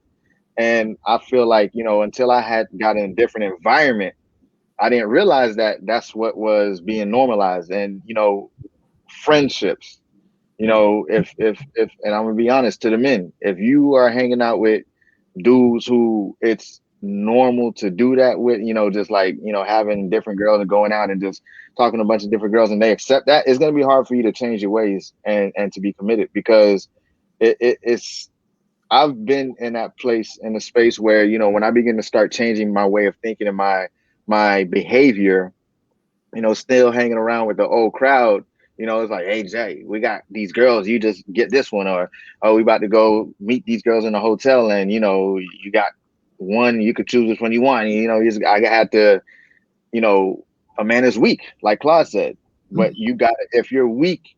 When he matures, he realizes he's weak, and then he doesn't put himself in the environment or around the people who are gonna cause him to stumble. Not that you perfect situation. You can't hang out with everybody, but you have to watch the level of association you have with people. And a lot of times women and men. One thing is we don't like to listen to a woman, but I've gotten to a place where I can say that women a lot of times can tend to be right with their discernment, but sometimes women will call their men out. I don't really like that friend, babe. He kind of doesn't rub me the right way, or And a man, he has to be mature enough to take heed to that, because a lot of times a woman will see stuff that he may not see, and he has to be honest and open to be like, all right, let me see what it is that she's talking about, and being honest with, yeah, he does kind of tempt me to go this route, or does kind of, cause me to do this. And I got to watch my level of association with him if you truly desire to, commit to this relationship you have. Environment, people you're around, media, what you're watching, what you're letting in your eyes and gates, is all fuels your behavior. And I like you said that, Joyce, your eyes is the gate to your soul. So that is very true. And Can I add also one now, if you're quick thing, Bernie, when you get a chance, you're Yes. good. Yeah, like especially nowadays, if you're a decent looking guy and you have like a good job or a decent job, you're gonna probably have like 50 females to one guy. So it's like temptation is real out there. So, and plus you have social media. So I totally agree with that. But you had something you wanted to say, Demetrius? Just a real quick thing. I think probably one of the number one reasons is from when you're young, and this can go off in a lot of different directions, but I'll be extremely brief. I think we don't look at consequences. We just go with what it is that we want, and we don't consider consequences. There are a lot of grown men who are immature men, and there are young men who are mature men, and vice versa. If you're immature, you don't think about consequences of what your actions are. You just act. And what do you end up having? You end up having children from different women, or you end up in situations where you end up hurting another human being, and that person is almost scarred for life. The other, and there are a lot of things I could say. The second thing, the last thing I wanted to say about it is a lack of relationships with other good charactered men. Something that you were just saying a couple of seconds ago, a few minutes ago, Josh. I think there's a huge. I have a friend. He's my best friend. You guys wouldn't know his name. I mean, we wouldn't know who he is, but he's just a really, really, really great friend of mine. We've had very similar struggles, and we hold each other accountable to certain standards. The standards that we hold each other accountable to are scriptures, but really it's having people around you that you want to be like, that you would aspire to be like, that end up telling you and end up teaching you, hey, this is wrong, and here's what's going to happen if you continue down this path. Hey, you should really think about this person and the trajectory that you're heading in, because if you keep doing this, here's how you're going to hurt yourself, and here's how you're going to hurt other people. And when you don't have people in your life, when you don't have a good, solid core people in your life, I think that there's a lot of independence, a lot of quietness, and a lot of quiet places is where a lot of these sinful tendencies come out. And people who are open with who they are, and they let other people in, they're open and they let other people who are good character people in, there is a lot of great benefits from that. I mean, you really avoid a lot of heartache and pain by doing that. I think that's the consequences in relationships are huge for that to be different. If I add something quick, please. Mm-hmm. I want to back up my brothers to, I mean, guys, I agree with you about influence. Yes. Your circle, your surrounding, you have to know who you are talking to, and what you're listening to, the music, the views. From my experiences, you know, I'm very popular. A lot of people know about me. They know what I do, and I've been dealing with a lot of females because I'm a ladies' man. Because most people in my circle are females, so I've heard a lot of things, you know. But I didn't let those things, you know, make a big impact on me to change my way, to change my character, my personality, my integrity. And another thing, if you want to grow, you have to make sure you hang out with people that growing with you.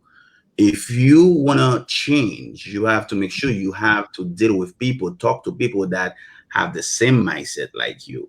And if you're trying to change your life and your friends are bad influencers and they're trying to drag you in some other stupid thing, it's either you cut them off or you do what they are doing. And honestly, talking about social media, you are the boss of your life. You are responsible for your own decision. You have to be able to decide what you want to see, and what you don't want to see. I'm going to give an example. My social media, my platforms, I choose what I want to see. Example, if someone puts something negative, it's either I unfollow you or I unfriend you because you are not my type.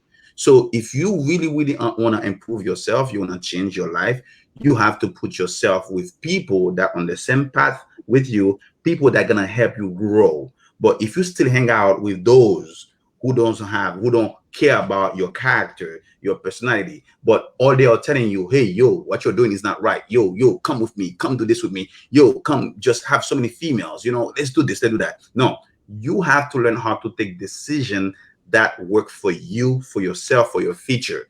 If you are not strong enough to take decision that's work for your life, for your future, you will be the same type of those people that are doing stupid things. And like Demetri was saying, the consequences will be really, really bad because you are weak-minded. You cannot take decision for yourself, and you let people guide you and you let people influence you. But I do believe influence, when you let people influence you, it's because you're probably weak. But if you are strong, you have two choices. It's either you cut them off or you choose to work with them. That's what I want to say.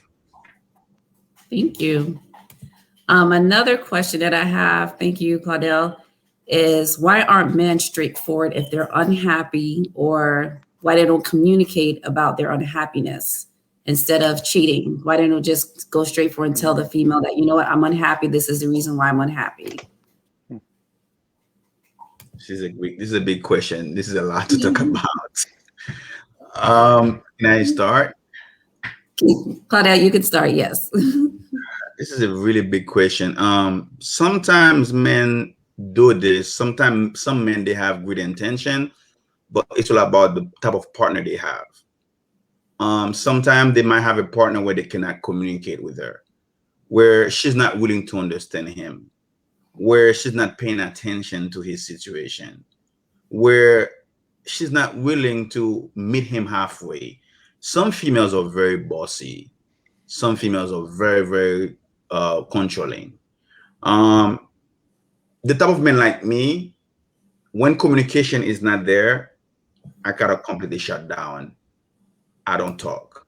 You know why? Because I feel like, the person is not paying attention to my words. The person is not paying attention to how I feel. I'm the type of guy where I express a lot.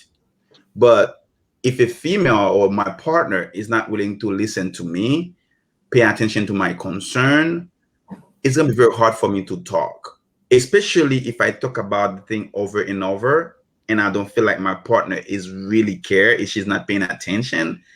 For me, I shut down completely. You might call me, I don't have nothing to say. And I'm a talker. I would say how beautiful you are, how pretty you are, how I would like to have some jokes with you. But when I find myself at the point where I'm not, you're not listening to me, I don't have even saying beautiful. You could be beautiful, but I'm not gonna say you are beautiful. So there's a difference between boys, men, and confused men. So a real man, when he's willing to have a committed relationship and he find himself with a bossy woman that not paying attention to him, it's all about her. So that can, like I said, temptation gonna come. But at the same time, if we open our door to other females, yes, we might cheat because our partner is not paying attention to our concern. But I do believe if our partner is paying attention to our concern, there might be a big difference where we can communicate and she'll understand me.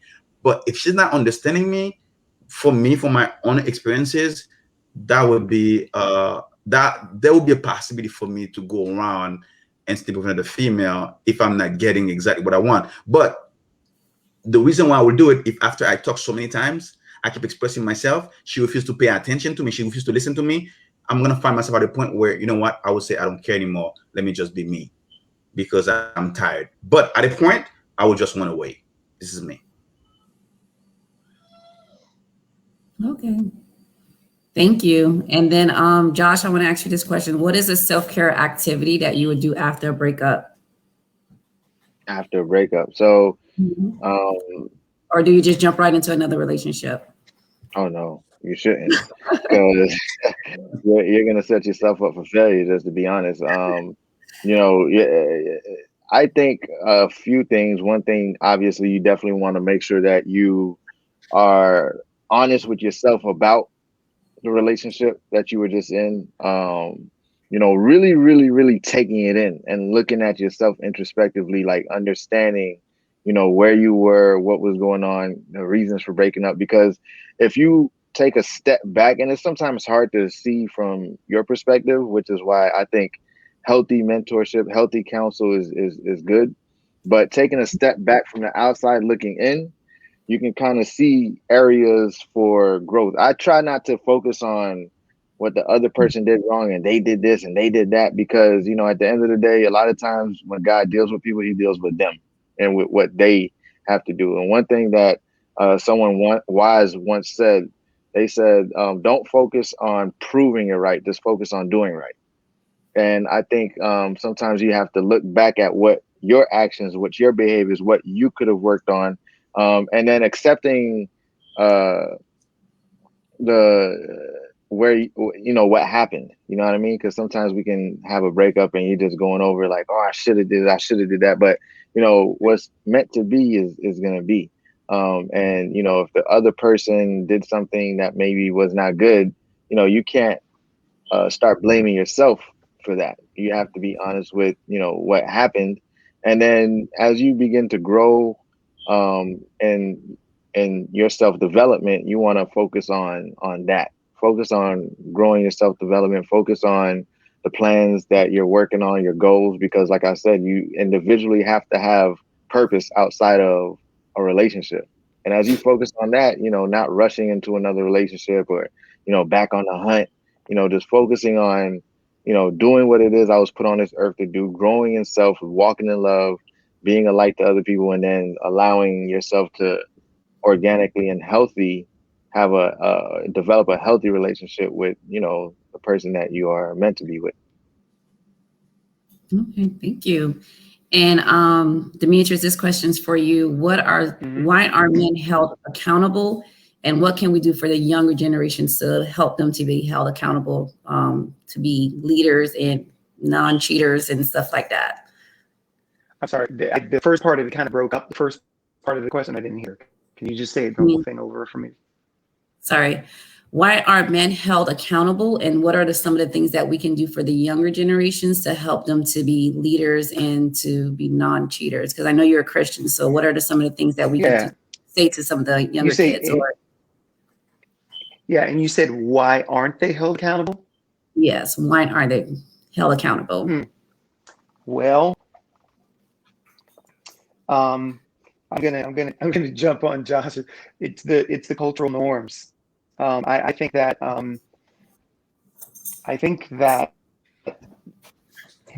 there was a question you asked earlier that I think this ties to as far as leadership.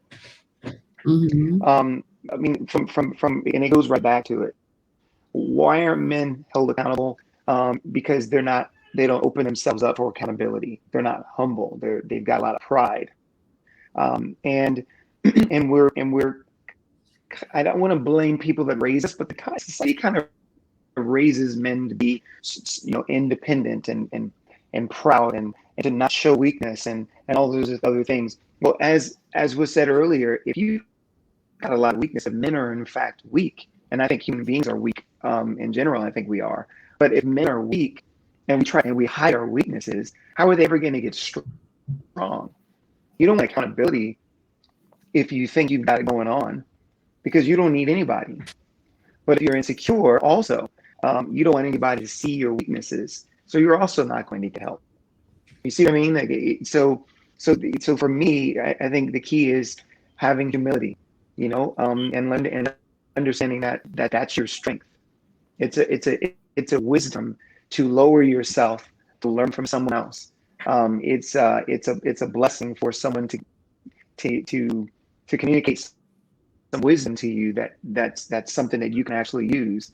I think all of this, whether it's cheating on someone or cheating on taxes, it comes into play for a number of different reasons, you know. And I won't raise any names because I was almost going to, but why do people steal? Why do some of these why do a lot of white crimes happen? Why do people that have a lot of money want way more money? Why it's the same. I mean, as a Christian, it's because of sin, but it's a very complicated thing. And I think the way that it gets unraveled is by being open and seeing yourself as who you really are, and really whether it's the scriptures or I'll say people who are wiser than you are allowed in to give input and to give insight insight. But again, a strong man doesn't see himself as weak, and that person's never going to be held accountable for anything. So I think all of those things fuel this whole thing that a lot of the weaknesses that you're talking about. Again, don't know if all of that made sense to answer, but that's kind of how I see it there. Yes, and what activities can we do to actually help, like, I guess the younger generation to be held accountable? Yeah, thank you for bringing that up. Honestly, what I would recommend now, there are a lot of great, and you don't only have to look into, I would recommend those who are younger to find good role models and qualify who those people are. One of the people that I really like that is a big name out there in the world is Barack Obama. I admire him a ton. And it's not just because he was president. I admired him before he was president. When I heard him give a speech, and he spoke boldly about what his upbringing was and where his mother was from and where his father was from. And I gained a lot of confidence from that. Listening to Dr. Martin Luther King's speeches, reading his writings way beyond the I Have a Dream speech, seeing what it's like, learn to admire. I would recommend young people learn to admire the good, strong characteristics that you see in other men. You'll find them endearing. You'll find that you want them. Braveheart, for example, if anybody even knows what that film is anymore, it seems really cool to be on screen and to have superpowers, or to have a sword and to be able to be muscular and to be strong. But as you get older, as time goes on, you find out very quickly that those things don't last, and that those things are not as glamorous as they seem. And you start to admire good, strong character. You admire people who take their lives like the former president, and really desire to devote themselves to servitude, because that's what a leader is. That leader is supposed to be the best servant. And I think that endearing yourself to these types of characteristics are what the younger people should do to be better themselves. Can I touch, please? Yes, go ahead, Josh. All right. So, this is a topic I'm very passionate about. It's actually something I know God has called me to, working with men and younger men. I've worked with youth. I work with the youth in my church, as well as other respects. So a few things. As far as helping the younger generation, especially dealing specifically with men, first we have to kill the judgment of men.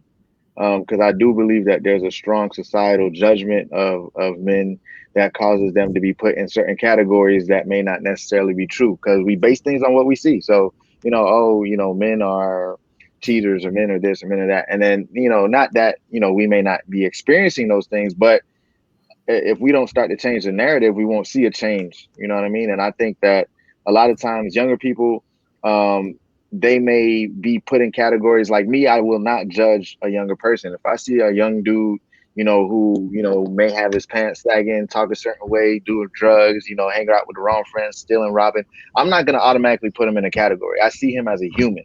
I see him as a lion who just needs to be put with the right tribe. And I'm going to fuel him and fuel who he is, and not what I see. And I think that a lot of times as adults, we can't judge younger people. They're looking for genuine, real people who could be honest with them, who can be transparent with them, being open about your struggles, being open about what it is that you're going through, to help them to begin to develop in a way that, they can be like, well, I see this going on, but, every time I talk to you, you bring truth and you make it real, because they begin to listen to you when they see that you're being real. But if you come up to a younger person as, oh, I'm the adult and you're the child, and you need to stop doing this, you need to stop doing that, and you're not real with them, you're not genuine with them, you're not pure, then they're gonna shut you out, and then there's never gonna be a change. And I think as adults, we have to, and women can help as well, because women can definitely, not label men or judge men based on what they see happening, and then focus on what it is that you want to see in men and not what's happening, so that you can fuel that part and then help change the narrative so that then those men can go back and be good role models for younger children, because there are good male role models out there, but that's not what we always see get promoted or talked about. But for men, it's cheating is definitely, oh, look at him, he's doing what men always do, and he's cheating, and so it's like we have to begin to change what we vocalize, what we expect, what we see, and a little by little expect that this can change. It can be different. Let me just add something quick, please, just to back up my brothers. What about regarding what they were saying about role model? To be honest with you, I believe they need the role model people in their life, the young kids. Some people, they're in the car with their kids and they're playing some music. Those music, they're not appropriate for kids. And what those kids are listening is just like, bad words. You know what I'm saying? And guess what? I've seen it. I've seen so many parents, even guys, even moms, they are playing some hip hop songs in the car where the kids in the car, like those are about cursing, things like that, So this is not like a model, So I do believe it, just to back up quick, we have to train our young kids. We have to let them know what's right. I mean, don't let them hang out with other kids, that, their parents are raising them very bad. It's not because you're prejudiced. It's not because you think like, you're all that about your kids. But I do believe not just your kids, but any young kid that, you have to have a chance to train the proper way. I think we definitely have to do that, because some people, they don't care about the young kids out there. They don't. Mm-hmm. Can I add one more quick thing? Thank you. I agree with what's been said. And just because when you were talking, I don't know why I'm thinking about my daughter. My daughter is gonna be 30 this year. So Wow. it was a long time ago. But thinking about her, and I'm saying this because I think it's important to say, not because I want to give myself any credit at all. I was in a relationship with someone before I got married, and that my daughter is not from my current marriage. I wasn't married before until, anyway, it's kind of a long story, but I want to bring my daughter into this situation because the one thing that I know that I did do right is that I didn't do what the culture was doing as a father. As a single father, I was braiding, my daughter's hair. I was there. The mother was not in the picture. I was having the talk with her at a young age. I was changing her diapers and talking to her about things that were going to happen to her body. I was having those conversations before I had started having a relationship with my now wife for almost 23 years. And I think that, maybe there are situations out there where some men may think that they've gotten off track. They may think they're done already. You know what? I made these mistakes in my life, and I did this at a young age, and I've ruined my life. I went to college for the first time at the age of 40, when a lot of people that I went to high school with went to college right after. And I remember a long time ago, someone asking me the question when I was in a retail restaurant working I was making sandwiches and working as a cashier. A person came to the register and they asked me what school I was going to, and I had just graduated from high school. What college was I going to? And I told them I wasn't going to college because I didn't think that I had what it took to go to college. That was because I felt like, you know what? I got a child at a very young age. I got a high school education. My life is done. I just gotta use the hand that's been dealt with me. So I didn't have aspirations or dreams. And I would tell someone that was young, myself personally, there are, as was said earlier, there are a lot of role models out there. Don't look at LeBron James and get amazed because he can shoot 3-pointers like crazy. Look at LeBron James's life. Look at the kind of man he is, even in the public forum. I'm talking about big names because these may be people that people know easily. But simply put, you're not done yet if you've made some mistakes at an early age. You're just beginning, and you can change that trajectory. And if you need some guides, if you need some help, There are men like that are right in front of you. One of the biggest reasons I was really excited about Veronique inviting us to come together to do this is because I love hearing, and this is not a race thing, but I love hearing Black people talk. I love hearing Black men and Black women talk. I tell my wife that all the time. As I mentioned earlier, she has a PhD in sociology. She's super smart. And I love hearing her having conversations with other people. And I love having conversations with other people because people don't think Black people are smart. We got it going on. We got everything that everybody else has got. We can move and shake with the best of them, and some better than some of them. And that's just the case. So I would say to young people, you can be better than what you see around you. And there are a lot of opportunities for you to see role models and people that have taken a situation that may not be so good and have turned them around, and that could totally be someone that's out there. So. Well, thank you, Demetrius. And I'm going to pick one person because we're like at 2 hours. So I'm going to pick one person to close us out, and I'm going to pick Josh. So I've been watching your video on Instagram regards to the premature titles. I don't know if that's what you want to use to close us out, but you can talk about anything in regards to relationship, love, and mental health. So go ahead. All right. Well, since you brought it up, I'll touch on it real quick because I do know you're stretched for time. But yeah, premature titles was something that I did on my page, talking about how we are quick to jump in relationships and add titles without necessarily getting to truly know people. And I think that that's something that's becoming a little bit normal. Especially with this age where you see a lot of people on social media saying, if I don't have a ring, then I can do anything and I can go be with anybody. And, and men just saying that, it's normal to have a bunch of women. And, when we do get in relationships, a woman or men will quickly want to add titles because they believe that, this is what is supposed to happen, but they don't truly actually know the person. And, when you don't have that genuine foundation where you're like friends, you know what I mean? Friends where, friends, you're not forced to be together. You guys are friends because you choose to be together.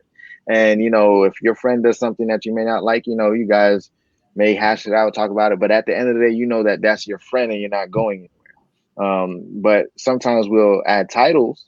And, you're not even friends. You don't even really know the person, and say the person makes you upset. You guys get in a disagreement and you're, open to disrespect the person now because, you're not their friend for real. You're just there because of the fact that you ended up getting in this relationship. You put a title. So now you have to stay in it because you're not wrong. You don't want to be wrong.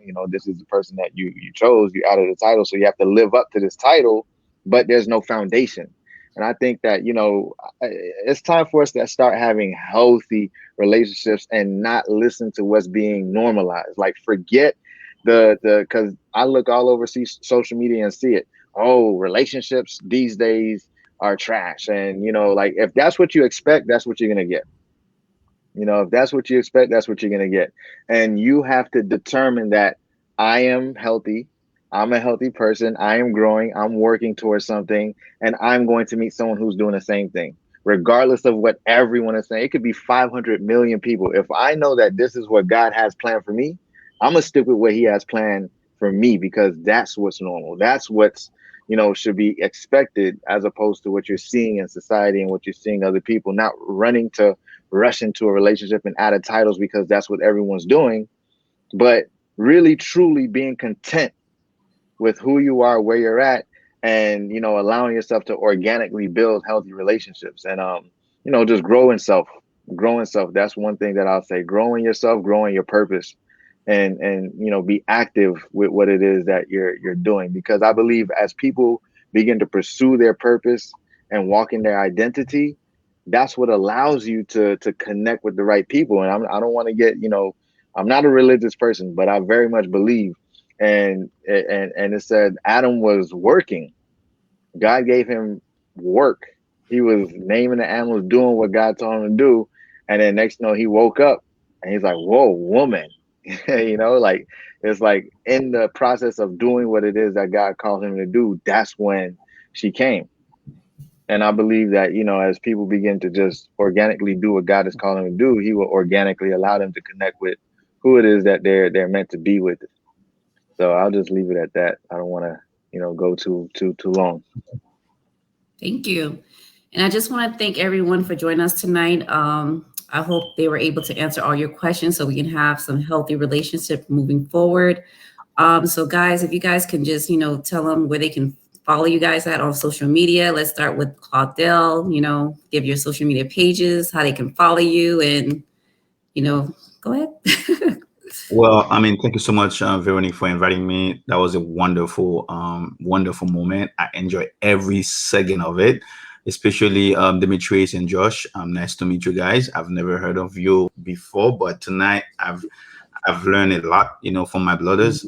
Definitely, that was a beautiful topic, beautiful time. And when Veronique invited me, I was so excited to be part of it. I do believe this live, I will definitely repost it and broadcast it on my platforms, which is Instagram, also Facebook, on YouTube, because we can do that. Yeah, we will rebroadcast it because it's a very good, things that people have to listen. People have to really, because so many people right now, they feel desperate, because they don't have enough words, they don't have enough knowledge, or they don't hear from other people that are telling them the truth. But, like I said, that was a very wonderful moment. So my page, as you can see it on the screen, you can go on YouTube or even Google. Well, let me make it easier for everybody. Just go on Google, type Claudel Compa Dance Instructor. You will find all my platforms. So you're going to find everything about me. Just go on Google, type Claudel Compa Dance Instructor. You'll find my YouTube, my Instagram, all my pages. And you will also see one thing, what we are doing in the community, in the Haitian community. Guys, are you Haitian? I know Josh is Haitian. What about you, Demetrius? You Haitian too?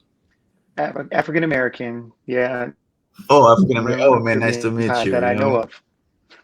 Oh, okay, that's good, man. That's good, Joe, man. That's good. All right, man. I know Josh. You're from Haiti. You're Haitian too, right? Yes, families from Haiti. Okay, Born here, but okay. families from Haiti. Yes. That's good, man. Guys, nice to meet you guys. It was a pleasure. I love you guys. Thank you so much. And I do believe we have to connect. There's a lot of things that we have to do together. I think we have the same spirit, the same mindset. And once again, Veronique, that was a very beautiful initiative. I believe you're gonna do it again. Maybe if it's not me, Josh, or Demetrius, you're gonna invite other people. But definitely, that's really a good initiative for yourself. And also, she has an organization, guys. I support, and definitely, Veronique, I wish you the best, and you are doing a very good job. I'm proud of you. Thank you for inviting me. That was a pleasure. Thank you. I appreciate it. And thank you for joining us. And Demetrius, can you go ahead and let us know how we can follow you on social media? Yeah. So Instagram is the main place I would recommend. And is my name on the screen, first and last name? I think that. Yes. Okay. So I would just, if you go to Instagram, just type in my name, Demetrius Tunay, those two names, and that's my name on Instagram, and that's pretty much how you're gonna find me. I have a website that's in development. It's out there already. It's demetriustunay.com. It's still under development, but that's the best way to reach me. I totally agree. I really appreciate you giving us the opportunity to come on and share some thoughts and insights. The very fact that this is happening is also a way that that we can learn, that we can share our thoughts and learn from one another, and even learn from your questions. I thought some of your questions were it's like, okay, I wasn't expecting that. Why do we do that? That's a good question. I'm glad you didn't ask all of us the same question, because some of the questions you asked, I was like, I don't have an answer for that one. I'm glad somebody else did. So I just really appreciate you creating this platform and working out the stream situation. That it's up and running and is available, and I'm sure that many people will benefit from it. I know I have, so really appreciate it a lot. But that's where you can find me. I have lots of photography on there. I make long-winded comments on Instagram with photos sometimes, and really appreciate this chance to talk on here. Thank you, Demetrius. Thank you. And Josh? Yeah, so I can be found on social media. If you go to Facebook and just type Josh Jean, you should be able to find me, and that in itself will lead to my Instagram page. I have my Instagram link on my Facebook page, so that'll be easier. Uh-oh. I have. Can you hear me? Yes, I can hear we you. Yes, we can hear you. Yeah, so Instagram is Josh_Gene_MOG, man of God. But you know, you go to Facebook and that'll link to that. But I'm definitely very appreciative of this, because I'm, like I said, I know one area I'm called to is men, and you know, younger men, older men, but just the area of men. I know that that's something that God has put on my heart for me to do. So when you invited me to on this panel, you know, I was definitely grateful, because I was like, all right, this lines up with what I'm already called to do anyway. So, and I want this to be the norm for everyone watching, everyone who's listening to. Healthy Black men do exist, and it's not, you know, and not perfect, you know, you can't be perfect, but there are real, honest, true, mature Black men out there, and not just Black men, but men, period, who are, you know, who do exist. So, you know, let's not let society and the mistakes and the stuff that gets highlighted to be what we see as normal. We're here and we exist. And, you know, I'm definitely glad to meet you guys, and glad to connect. We definitely have to make sure we connect on social media as well, and continue moving forward. Continue doing your thing, sis. You're doing a good job. I love it. Thank you. And thank you, everyone. And thank you, guys. I really appreciate it. Yes, no problem. It was a pleasure. Bye. Thank you. Bye. Take care. Bye.